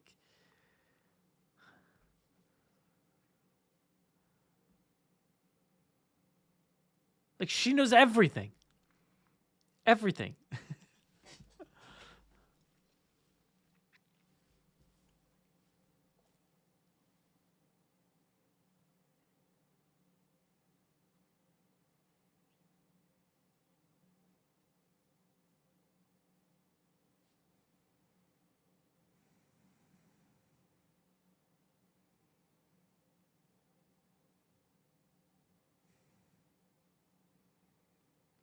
And shut down the loop. Why is there a mine in here? I mean, it's a very good question, but I don't know. I would assume that. I mean, that's super like. I don't know. It's interesting that there's just old amber mines, just so happen to be here in the Dolomites too.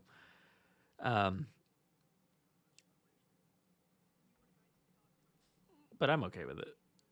You know, if you're making a tube, I would imagine some sections would be hollowed out somewhere. But why does it have dinosaurs in it? That's another good question. Or not dinosaurs, I guess, but you know, big lizard things.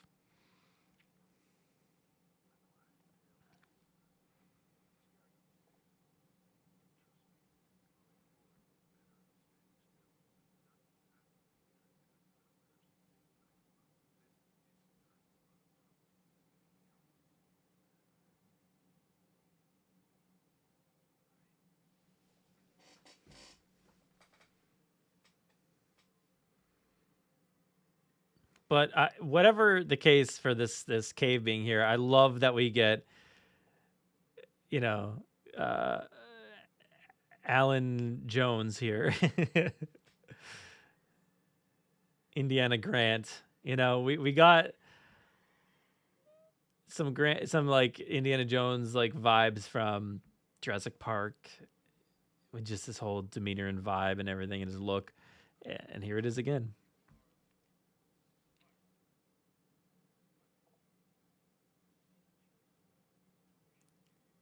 It was such a cushy gig.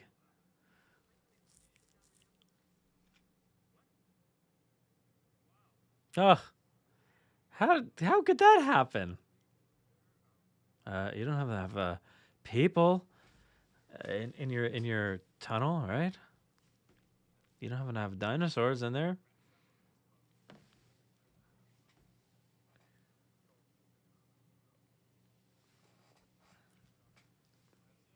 Yeah.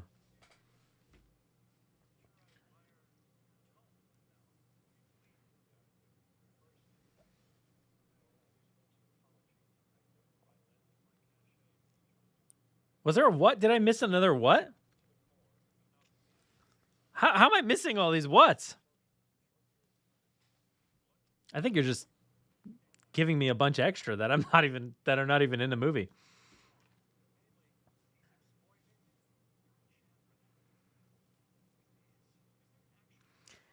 You guys are too obsessed with origami dinosaurs.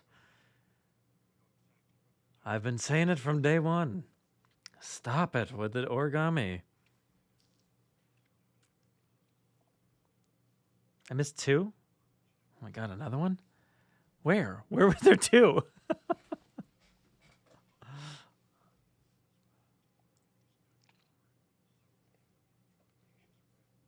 I love it.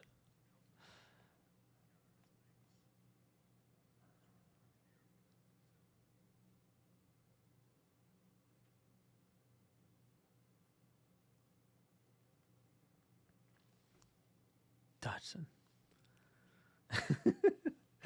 I love he's so unpredictable. You just don't know what he's gonna say, and he just says his name. Just points at him.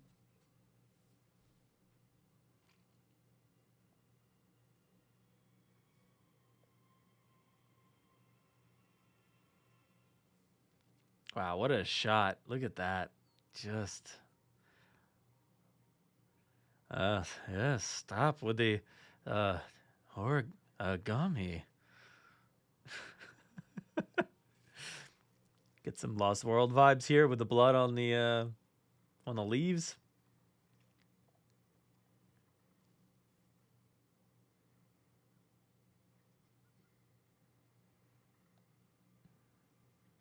Sigh of relief. It's just a deer.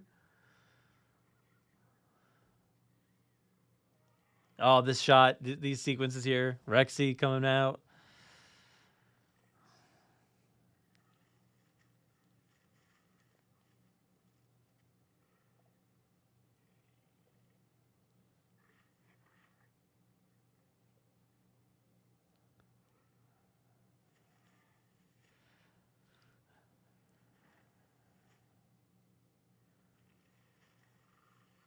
And here we go. This little like sequence here between the two of these dinosaurs is just incredible looking. Look at the setting. Nah, bro, that ain't no Allosaurus. Don't be dummy. Again with the lighting, the setting, the visual, like the CG on these dinos is top tier, like incredible.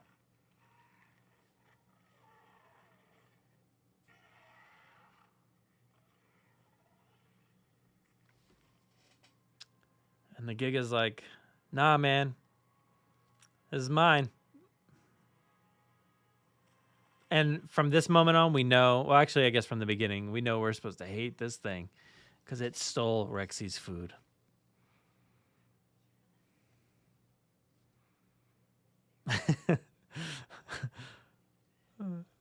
Well, in Malta, Owen's like, he passes by that Allosaurus, and what else could he think it was? Does he know a lot of dinosaur names? What would he call that one? Carnotaurus? Even though there was a Carnotaurus.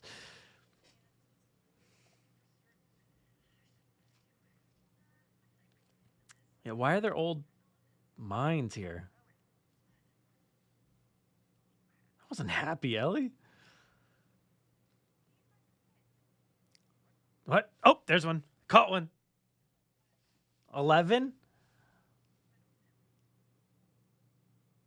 Like, it's unreal.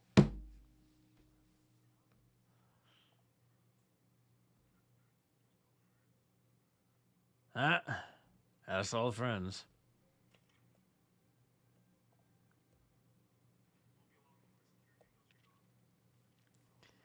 Oh, yes.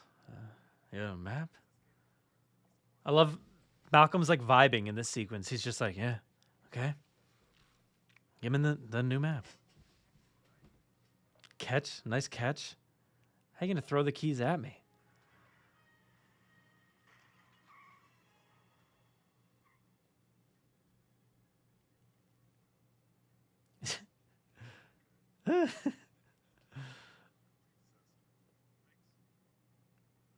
Love that music. Oh, so good.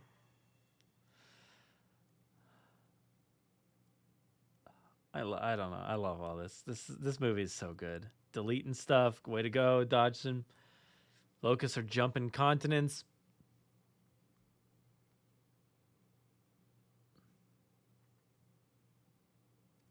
He's just like everybody else. He doesn't read the articles. He just like looks at the headlines. I think there's some stuff in here that was yeah, extended, right?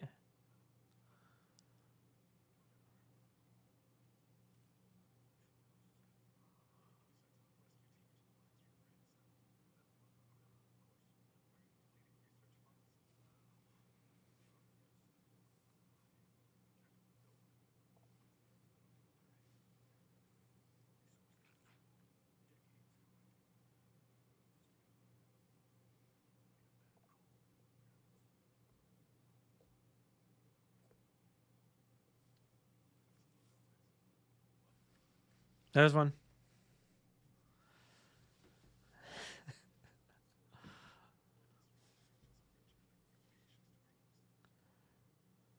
If this was a stream where I was like drinking every time they said what, that'd be dangerous.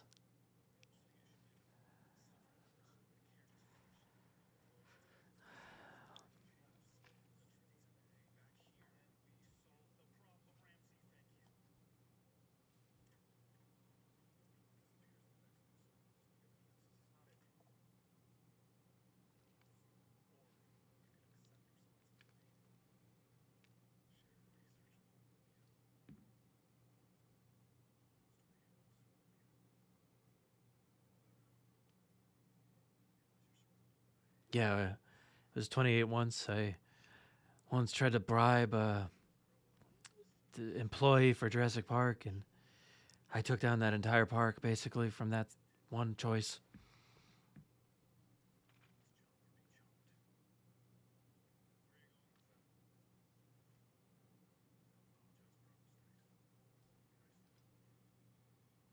But we do ask because you pay for them.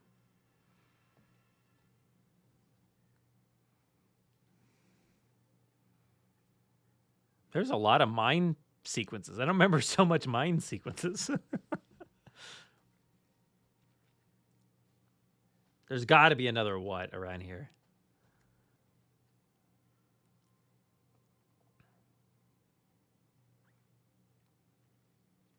I love this.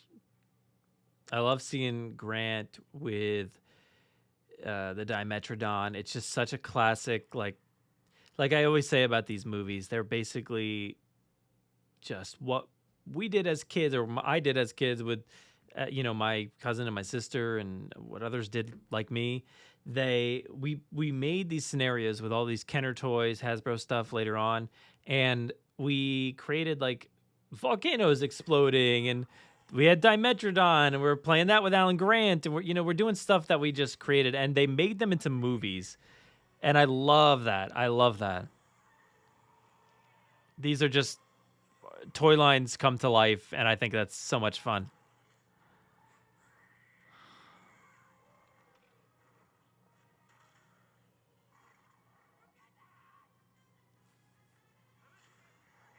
Indiana Jones moment there. He's no Indy. He forgot the hat. He left the hat.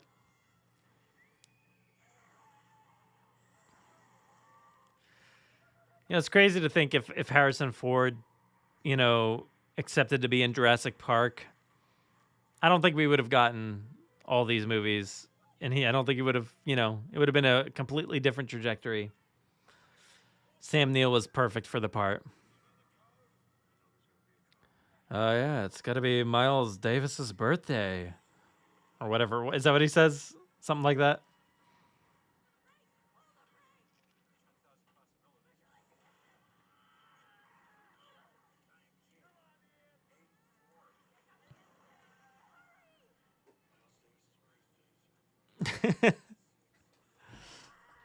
That's not even like, that's just Jeff Goldblum. Like that's just a line he put in the movie.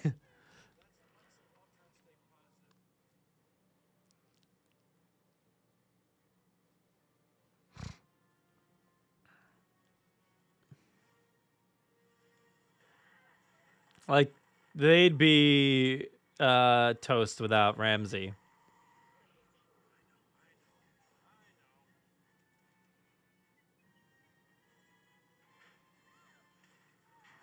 Yeah.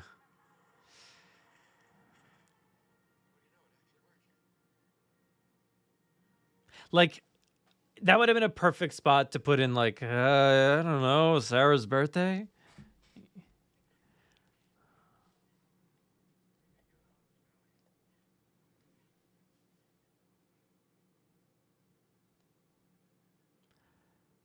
And again with the toys, like, we've got the airplane sequence with the cats, and we've got like this high station thing, like high rise station, which is really cool. Such a toy.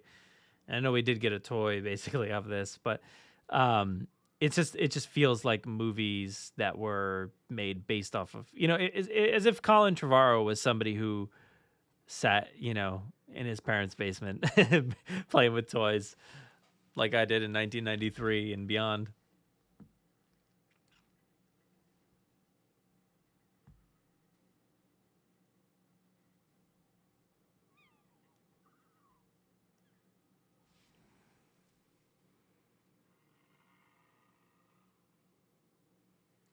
And we're going to get the Dilophosaurus popping in. I personally love the Dilophosaurus in this movie, but, you know, again, it's just like, it's not the exact recreation from Jurassic Park, but I'm okay with it being a little different. I'm okay with that.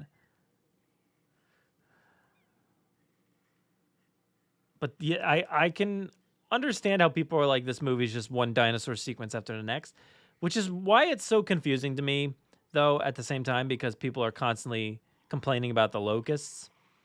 There hasn't been a locust in this movie for like a while, and we've gotten 20 dinosaur sequences.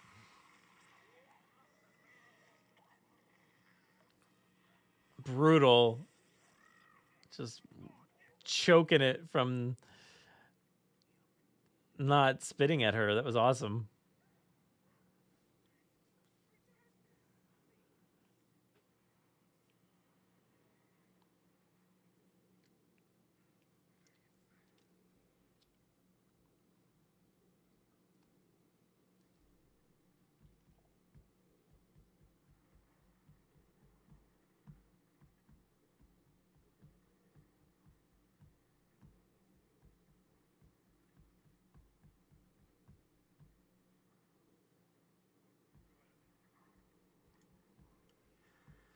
Burning the evidence. I love the escape and the chaos that this causes in the valley. It's awesome. It's so awesome. Like, that's brutal looking right there. Just burning all these things alive. That sound of them just thudding against the windows.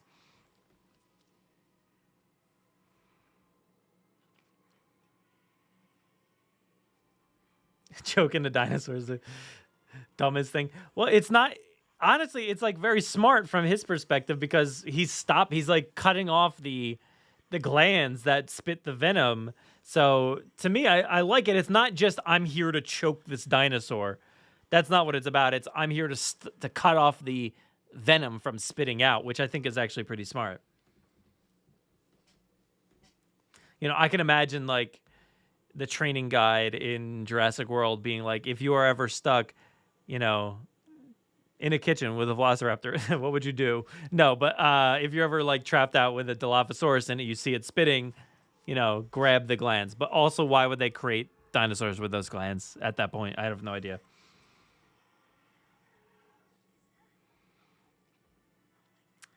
Burning locust is dumb, you're saying? Oh, yikes. I love the burning locust. I love it so much. Burning the evidence, and I love that they escape and cause so much chaos. Like, I love this sequence of them just trying to avoid them. This is, again, this is kind of like just a toy sequence brought to life, and I love that. It's kind of like driving to avoid the lava. You know, it feels like it's out of Dinosaur the Ride in Disney World.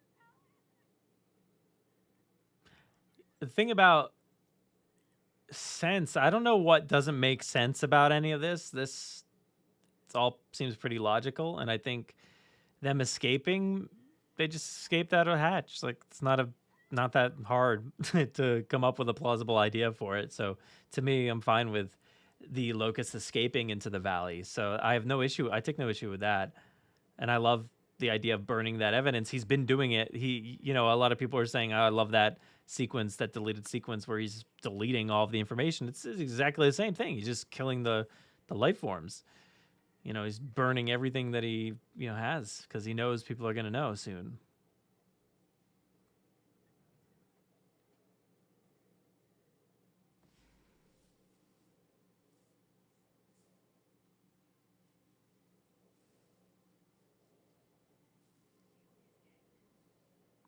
I think at this point to Dodgson, this whole place is a wash. Like he's just like, yeah, everybody's gonna know. We need to get out.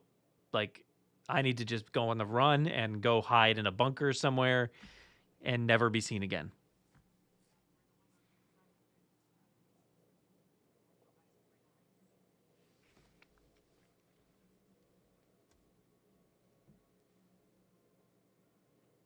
They hear something. There was barely like it was like a boom, boom, boom, boom, but it felt more like it was part of the music than it was like impact tremors.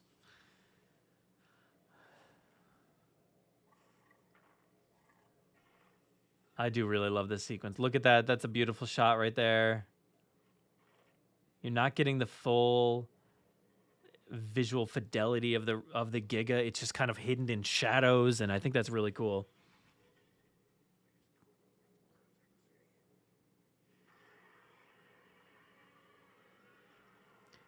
Biggest carnivore the world's ever seen. But yo, the Spinosaurus would have wrecked this thing. Easily. Easily.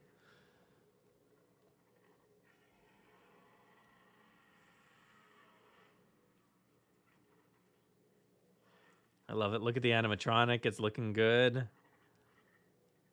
Animatronics, man.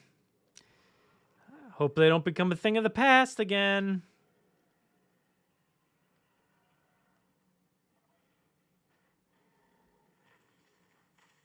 Look, of course, this scene's not going to be the Jurassic Park T-Rex scene, the breakout, but man, it's still a great sequence. It's still fun to watch. Just because it's not as as unique as it was in 1993, and they're doing a lot of the same stuff, it doesn't make it any less cool. I love this sequence, and I love the added element of them climbing up into this tower. And this feels like I always said it in the trailers and stuff, it felt like a Lost World book moment of like, was it like Arby in that cage that was getting dragged behind motorcycles or something like that? Raptors were attacking. It gives me vibes of like that. And even it reminded me of the Lost World toy again with the toys.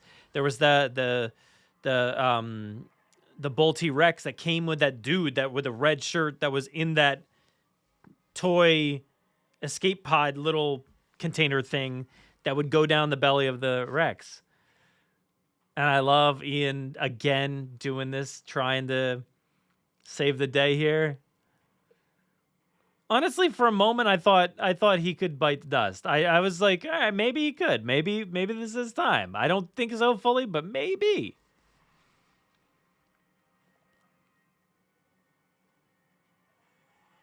I love this though. Boom. That's it. We got dragons now. We got dragons breathing fire. Amazing. I love that. I love that. That is too cool. Oh, awesome. I got you. I got the strongest forearms in the world. I can hold on to wet wires as we slide down mountains or hills. There was a cut scene though here from like the trailer. Things are like a little bit different.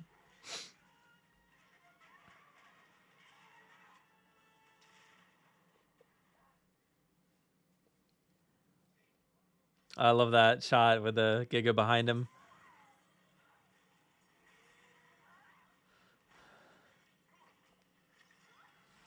I personally just love having all of these characters together right here, like in moments like this. It's just awesome to have them all standing together, fighting together, helping each other. It's so cool. They're just like stabbing a Giga in the side of the face. It's pure chaos. Zapping its eyeball. Like, my God, it's wild. That music. Look at that shot. Oh, the core group there. And this is sad. This is truly sad. Like,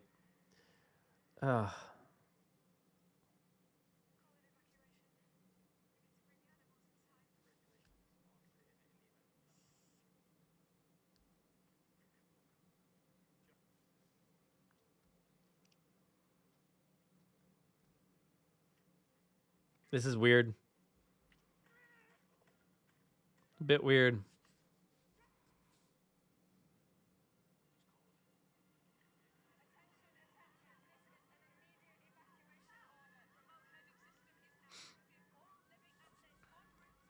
Utilizing that chaos or Camp Cretaceous chip. I'm surprised there's no video game controllers right now. Pulling all these dinosaurs in. I love this. It just looks so beautiful. My God. Oh.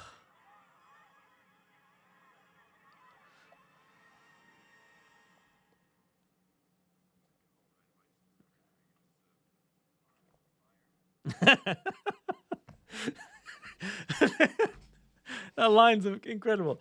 I can't get a hold of anybody because everything's on fire. Yeah, I know you.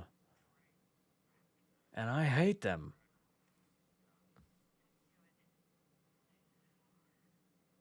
I wanted to get more of that conversation, you know? Of the movie? You didn't like the movie? Your book was in it.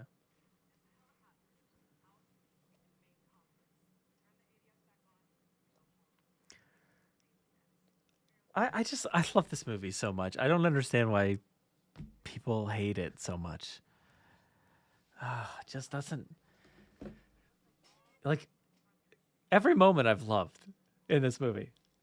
Oh yes, I should maybe button my shirt.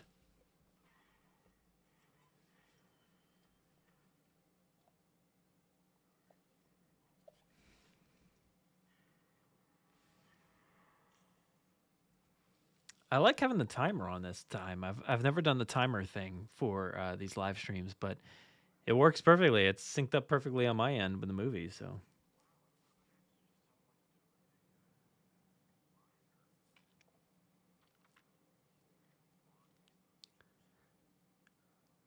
would have liked him and Grant to have this conversation more so.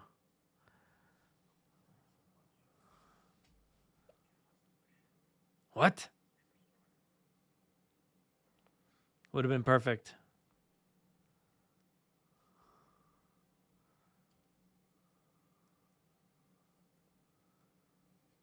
Barbasol. No. Give us the story where they actually find the Barbasol can, not Camp Cretaceous.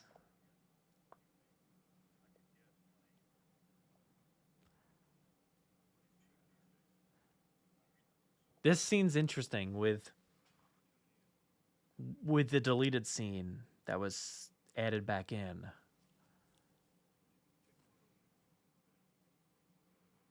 I mean, I guess it would just mean he's just being delusional in thinking he would side with him, even after that last conversation.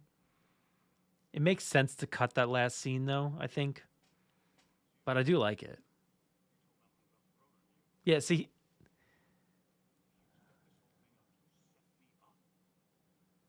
his realization, I feel like, is a little too late after what the conversation before.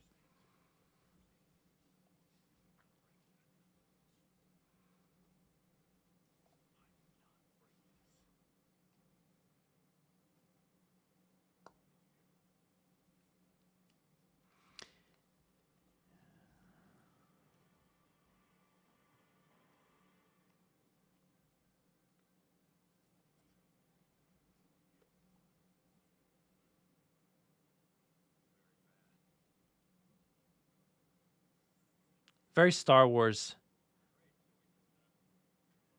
music here.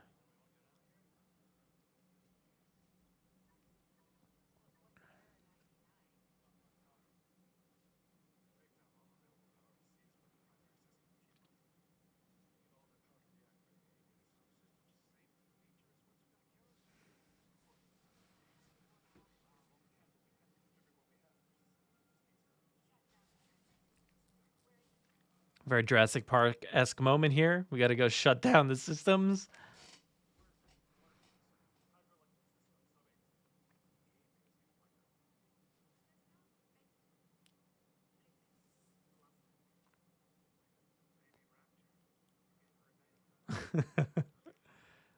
You made a promise to a dinosaur.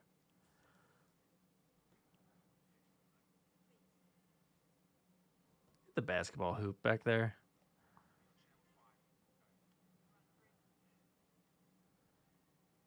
Wish I saw the other side of that catch, like of where Ellie threw that to. Who did she throw that to? Because nobody caught it.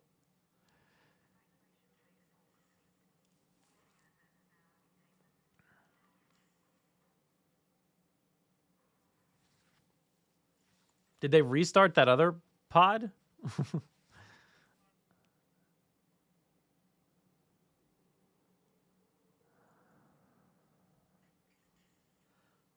Love the visuals here. The blue on them, that looks really cool. And then the reds.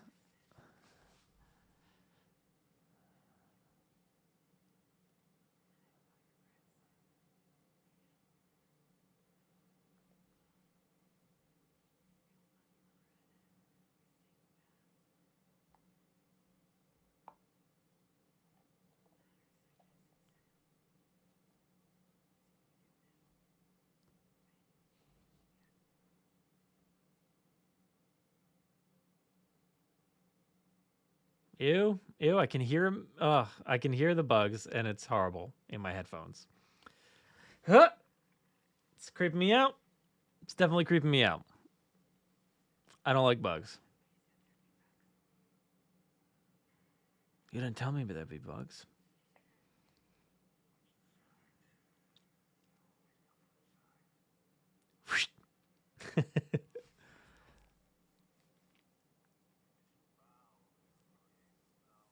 No, not Velociraptor.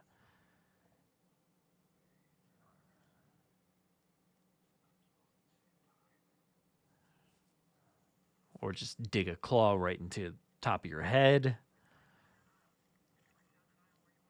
What are you doing? What are they skulking? What's a skulking?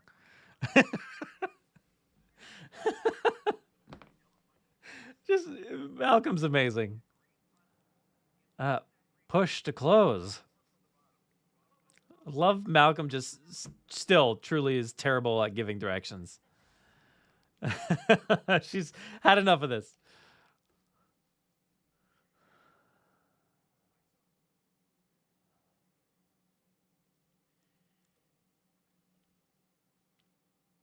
It's like I'm gonna hit this raptor.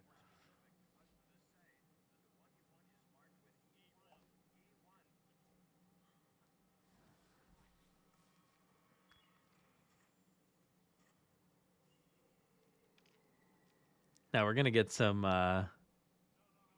awesome Dilophosaur sequences that I don't care how they ended up in that tube. It's awesome.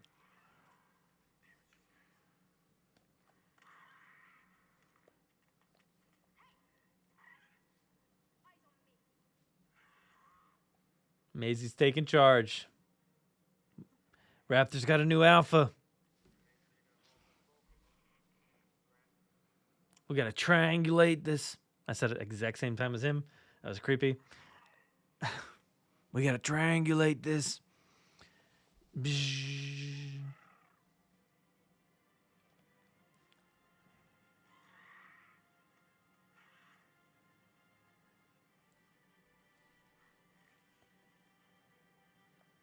It's just like an instinctual command to follow the triangulation. I don't care. It's cool. I like seeing it. I love seeing Grant have that moment for himself, you know, to go through all that he's gone through and then to be here for this. Saving a raptor, you know, being there to save a raptor instead of, you know, trying to get away from them and hide and, you know, fight them, kick them.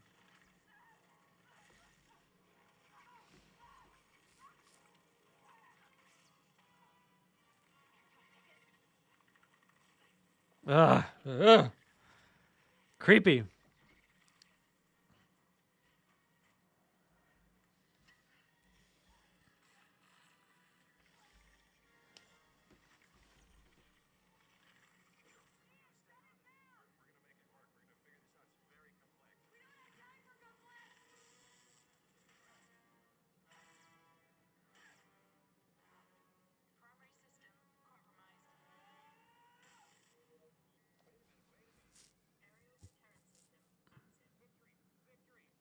Victory.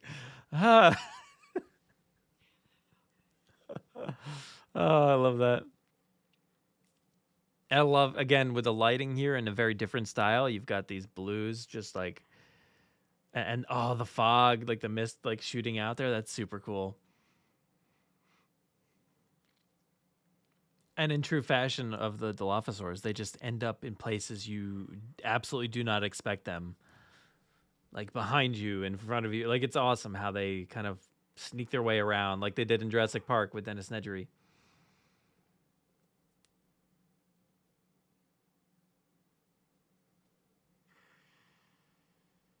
I love that he's just using his phone flashlight.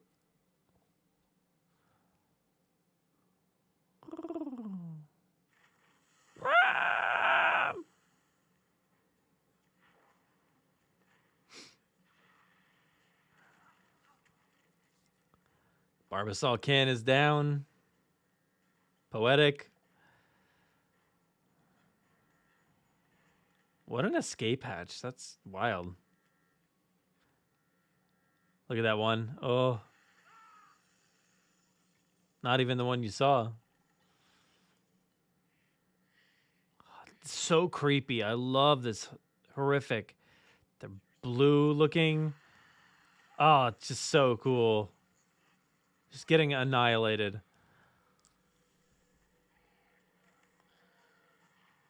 I love this. That's awesome.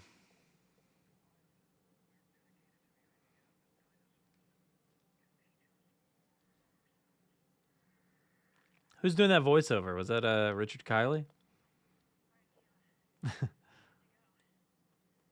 Kayla. Such a killer shirt, by the way.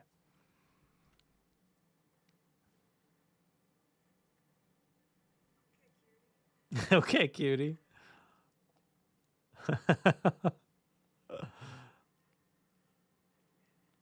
We're ramping up here. This is where things start to get interesting, and I love it. I love it so much.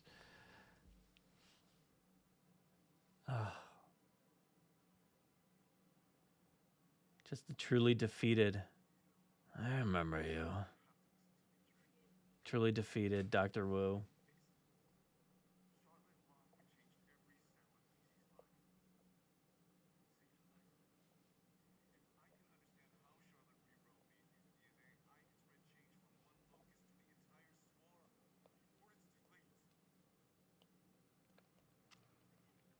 I think, again, I think the plot of connecting Maisy and the Locust is pretty bare bones and a little unnecessary. I think you could have gone with a different plot line there, but I get what they're. I guess I get what they're trying to go for, but it's weird. It's weird. Yeah, yeah.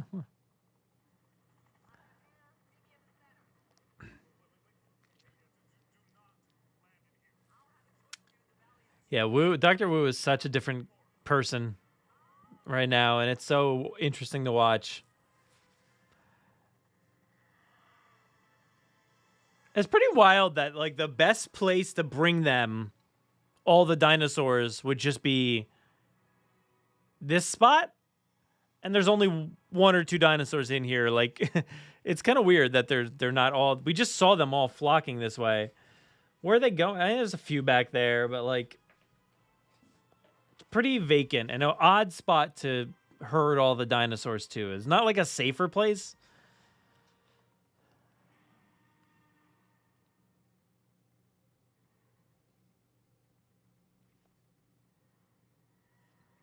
Oh, again, top scene here. Oh, I love the icon.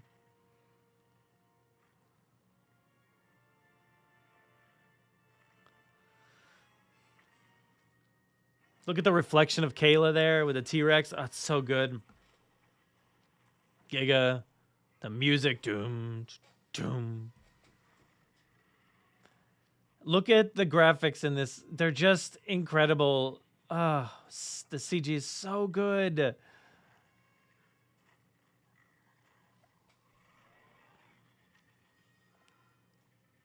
And they're not fighting over them. This is about something else. So get out of there. Hurry up.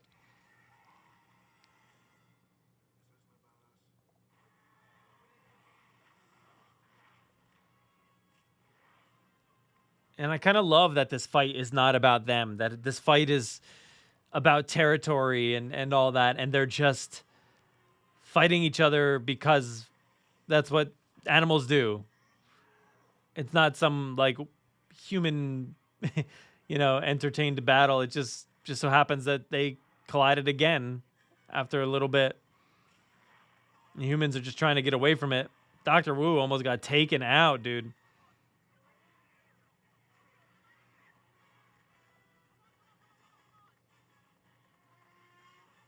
Bum bum. The lighting in this sequence with the embers falling down and the lighting from the helicopter, it's just so awesome to watch. Rexy essentially dead here again.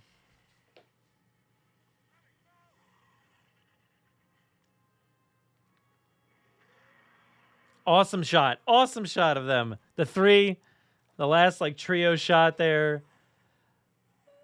Getting distracted by the flare. Oh, but look who's here.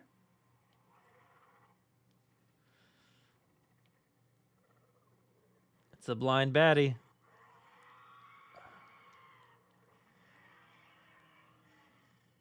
Lighting. Oh my gosh. One of my most favorite moments of all time is coming up, and it's literally a split second and you miss it. Yeah. I like that look that Kayla gave Ramsey there. Just like, yeah. Look at this slashing. Oh.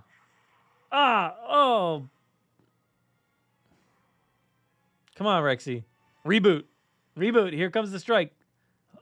Let's go. Second one. There it is. Look at that. Oh, the flashback to the Cretaceous or whatever it was. Oh, it's so good. Rexy, I love this look. That looks like a angry animal just stalking its prey.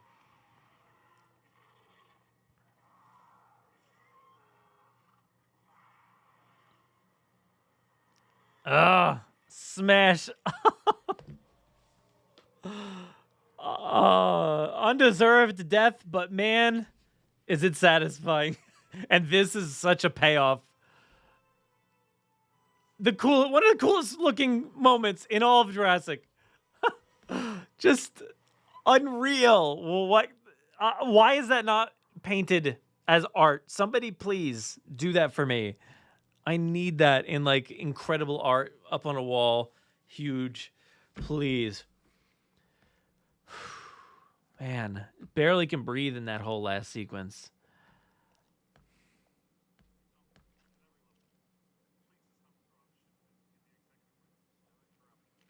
See, Dodgson knew everything was going to get out, right? Systemic corruption in every level.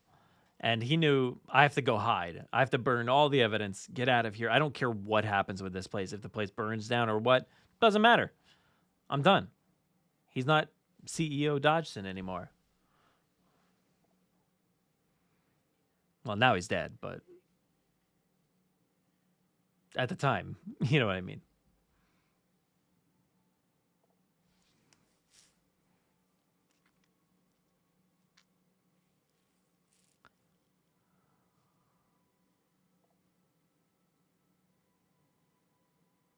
A kiss we've all been waiting for. Same music from the end of Jurassic World. What do we do next? We stick together for survival.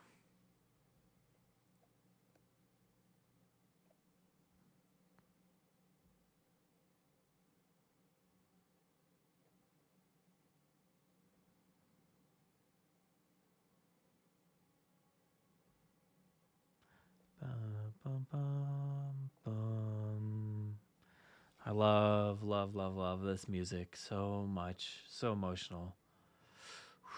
Look at that. Oh, scorched earth. But they're still there.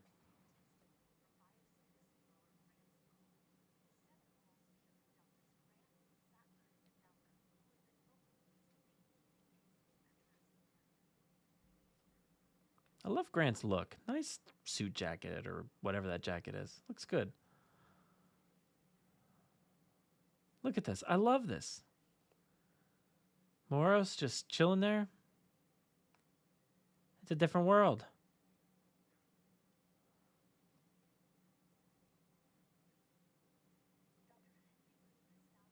Dr. Wu's getting his gladiator moment.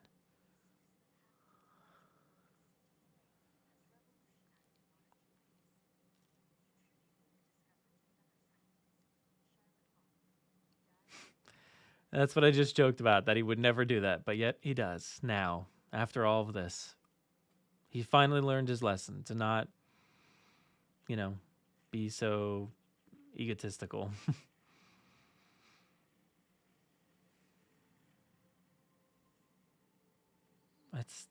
I love his arc. I do. I wish we got more of it, to be honest. But it's nice to see him finally come to terms with it. Look at all the Rexes.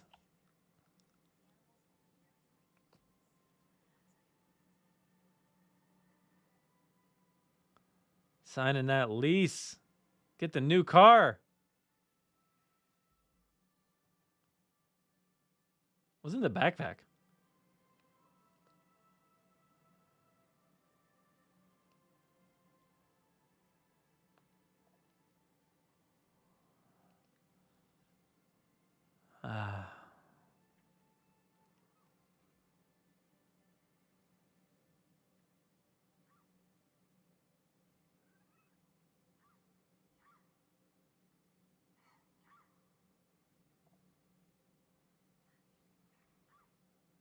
The cute little chirping. Come on, Blue. Mom, where are you? Mom, is that you? Blue's about to rip some heads off and is like, oh, okay. We good?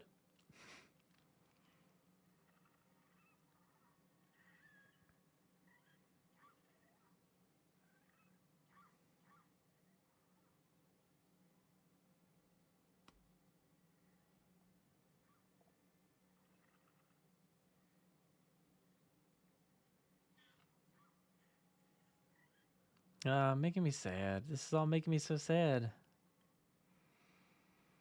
That they're getting their happy ending, together. Blue and Beta. Somebody mentioned the Rexes.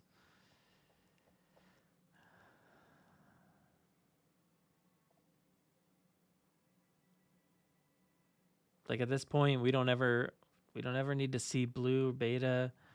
We don't need to see Rexy ever again. I would prefer not to at this point, just to kind of let her go and not to have to deal with the death of Rexy. Yeah, but Giacchino's just a master. Sometimes there's a bit overused with his scores. There's a bit too much at times, but when it's used, man, it's used so brilliantly. This whole track here at the end. So cute.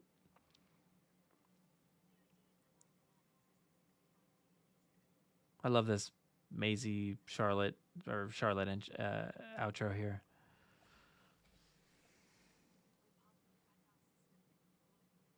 Bumpy? You out there?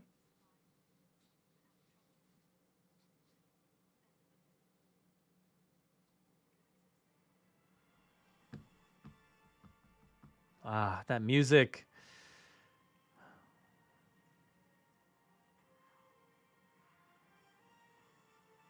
I love all the coexisting happening. It's so beautiful.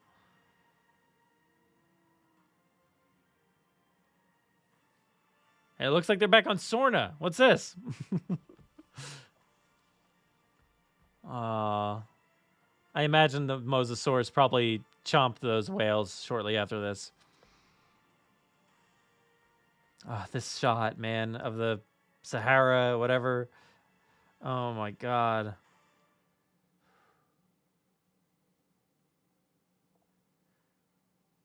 Man, that was it. That went by quick. All done. That was really just a lovely ending there. I just love it so much. It's just very emotional seeing dinosaurs and humans by each other's sides, and Grant getting all tidied up and getting, you know, all those different shots at the end. It was beautiful, beautiful stuff. So, man, where do we go from here? Because we're at such a unique place. Do we mess up that nice ending? Do we make things worse for humans? I don't know, like, what are we getting with this new movie? I would hope maybe tomorrow or the next day we'll find out as of this recording. But yeah, it's a beautiful ending, I think. And I love this movie so much. If you didn't get that already, I really love this movie. And the what count, as far as I know, was around 12. That's a lot of what's. All right, that's a lot of what's. And luckily I had all y'all to cue me on a few that I was just oblivious to. But I really love this movie. I don't understand the hate. I am just really in love with these three movies, like from start to finish. I love them all. And I kind of liked them even more and more as they went on. Like, I love Jurassic World, but then Fallen Kingdom came out, and I'm like, man, I like Fallen Kingdom more. Fallen Kingdom now, and then, Dominion, I'm like, kind of like Dominion more. But I just, like, even with this one, I watch it, and I just can't really understand what people really despise about this one, that it just grinds my gears, because I'm sitting here talking with y'all about, it's kind of ridiculous how many whats there are in this movie. So the dialogue is a little iffy here and there, right?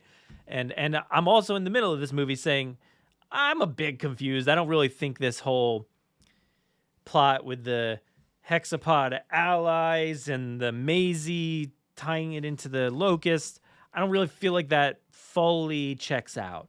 So I have slight issues with the movie, but issues is even too hard of a word, to be honest, for me. There's things that I see about this movie that I would have a different way, I guess. I don't want it to come off harsh at all, because I don't care. I don't care about those things. I don't know. Maybe y'all care much more than I do. But I love what we got. I really do. And yes, I can create a better scenario for movies, Jurassic World, Fallen Kingdom, and Dominion in my mind, starting back at Jurassic World and saying, we could have gone this direction. But we didn't. We went this direction. This is the movies we got. So we can't really, which I find a lot of people viewing these movies through the lens of, I wish it was something different.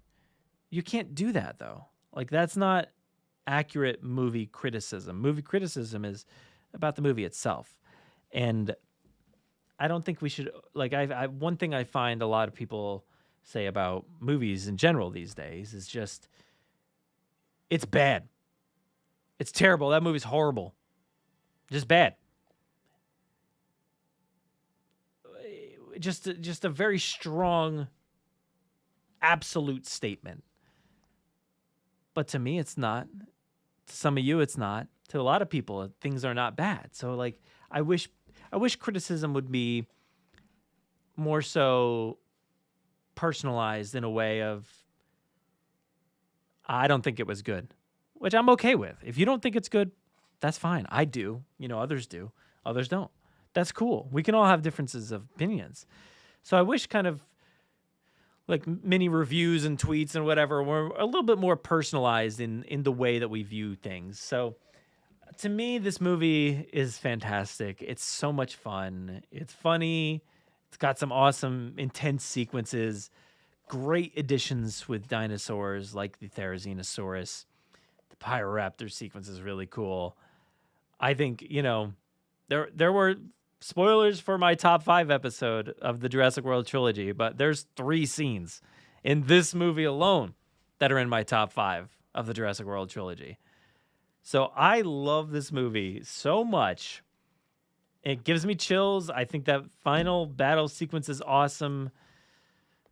So knowing that we might be moving on officially from this, what we've gotten here, the storyline will continue, right? If we are going into the future, the storyline will continue. But, there will be some gaps, right? Like just like there were from JP3 to Jurassic World. We might not have some of these overlapping characters. Maybe we will eventually. Who knows? Maybe they'll circle back around. But it seems like they want to distance themselves from all this that they've created. And that makes me a little sad because I really love it. And I'm totally open to seeing what comes next. And I can't wait. But the way this one ended, it was fulfilling for me. It was fulfilling. And I'm totally into how they utilized Grant and Malcolm and Ellie, and I think it was very true to their characters, and outside of saying what 5,000 times, but I think it was very true to who they were. Ellie, looking out for the earth and all that. That was very much Ellie Satler, the paleobotanist, and Grant just being kind of obsessed with her and feeling nostalgic, and that felt very much Grant to me, and him just kind of catching up, and I'm okay with, like, a lot of people were upset that he didn't have the protagonist story, out of the core three, but they all got their stories. Malcolm got his solo story, The Lost World. He got his story in JP3, and mostly in Jurassic Park 2. It's like, so I'm totally in love with the fact that Ellie got a movie more so for her, and she was the one kind of taking the lead on this, so he was just following along, and I'm cool with that. And Malcolm just being Malcolm / Jeff Goldblum was awesome. I really loved the way they were used in this movie. And Owen gets taken down a few notches, which was nice, just to kind of like have him put in his place a little bit. I love Owen and I love Claire, but like it was nice to see Kayla come into the mix and just, take over for a bit and just be awesome. And I'm sad that it doesn't feel like her character is going to go on, even though it was set up for her to go on. And it really seemed like there was that passing of the torch from Bryce to DeWanda. But we'll see. We'll see. It doesn't seem like she's going to come back, but maybe if we ask for it, if y'all want it, let Universal know. Because, like, I put out a video recently saying one thing I want, or a few things I want from the next movie. It's a while back. I put it out like saying, I want a story about Kayla Watts. And she liked my video. And I was like, yes, we want you back. Like, we need you back in this franchise. Don't go away. Don't disappear. So let's hope we can get more Kayla Watts, because her character's awesome. I love her. So yeah, but I'm interested to see where we go next, and I'm interested to see how Chaos Theory ties into all this. If you're watching this in the future, catching up, maybe you already know, but I love, the way that the first season of Chaos Theory tied into this and gives room for that series to breathe. And it didn't just jump right into BioSyn, the bad guy. It kind of, it gave room to breathe. It gave a few steps before we get there. And it's nice to kind of see us get to that place eventually. So that day will come, whether it's season 2, 3, 4. I can't wait to see what happens with that show. I think it's really awesome that, yes, I talked about this storyline all being over, but it's technically not. It's not over because Chaos Theory exists, and that's still going on. And who knows where we'll go from there? Will we get a third series after Chaos Theory? Because one of my ultimate goals for Chaos Theory is to get Kayla Watts in that show. I think that would be fantastic to get those kids to BioSyn at some point. Maybe season 3, 4, somewhere in there. Because I think if Camp Cretaceous is any indication, we got crossover with Jurassic World. We got crossover with Fallen Kingdom. We need that crossover with Dominion. So hopefully there's the ongoing story that will cross over and we'll get to see some of the stuff from Dominion in Chaos Theory. I think that'd be pretty awesome. But yeah, I don't know. I love this movie. The music is incredible. Go listen to the episodes that I did. I think there's like 3 of them or so, 2 or 3 of them that I did with Caleb Burnett, where we look at the score. That was just so much fun and just such an epic undertaking, listening to all of those tracks, analyzing them all, comparing them all, extended and otherwise. It was so much fun. But we have so much content out there for this movie, and it's not the end. It's not the end of covering it. We've still got more to go. I hope you enjoyed this watch party. If you like this one, definitely go back and watch all the other ones, because we've got, I think, every other movie and some of Chaos Theory or Camp Cretaceous. I'm sorry, but there's a lot out there, and also I hope people tune into the newsletter and everything that I've been doing. It's been really fun to kind of, I still got this timer going, even though the movie just ended. Stop, boom. But the newsletter has been a really fun outlet for me to do content like I'm doing here on the live stream, but written form, and kind of just chit chat in a lighthearted demeanor, over on the newsletter. But man, this is fun. Like, I appreciated everybody being here, and just, look, I got the newsletter down there. That's funny. I forgot I changed the page. But yeah, I appreciated everybody like being here. I'm glad y'all stuck it out and watched all the way through. And if you're watching this in the future, thanks for doing that as well. Really appreciate that. Yeah, maybe by Chaos Theory 5 go undercover. Yeah, I would assume so. I think that would be great. Red Light Dino says, I respect your opinions, but I really don't like this movie. That's such a shame. I was reading comments, but I didn't really get what you didn't like about it, unfortunately. So maybe one day you'll have to let me know more. But yeah, and I'm glad you guys kept the chat going. That was awesome. There's 524 comments, so that was pretty cool. And I'm glad Tyler agrees with me. Benzilla agrees. Awesome movie. Permafrost says, just going to throw out an idea. What if she posts that just to kind of throw people off, and she's still involved in the next movie? Maybe. I don't think so, though. I think there's a chance maybe she could still be involved in like another film. If they kind of want to go back to the roots with whatever this next movie is, and then go back to the main storyline, that would be cool too. More kilowatts, absolutely. Yeah, we need more characters like Nick Van Owen. And yeah, I'll be interested to hear what Colin Trevorrow says, because I think they're doing like a Q&A kind of thing, if I remember correctly. Let's see if I can find it really quick, because it was, I think it's happening like next week or so, where they're going out to Malta. I'm trying to look it up real quick. Next week, Stephen Weintraub says from Collider, next week I'll be back in Malta attending the Mediterranean Film Festival. One of the cool things I'll be doing is moderating a free outdoor screening of the Jurassic World Dominion extended cut with Colin Trevorrow in attendance for the Q&A. Best part of the screening is that it's being held in St. George's Square, which is where they filmed part of the movie. So I'm assuming it's that square where the Allosaurus and the Carnotaurus eat that dude. So the screening is June 28th. Tickets are free on the Film Fest website. So, hey, if any of y'all are in Malta on June 28th, go check out Dominion, the extended cut. Again, you get to watch it one more time. That would be awesome. But, the new movie's filming in Malta.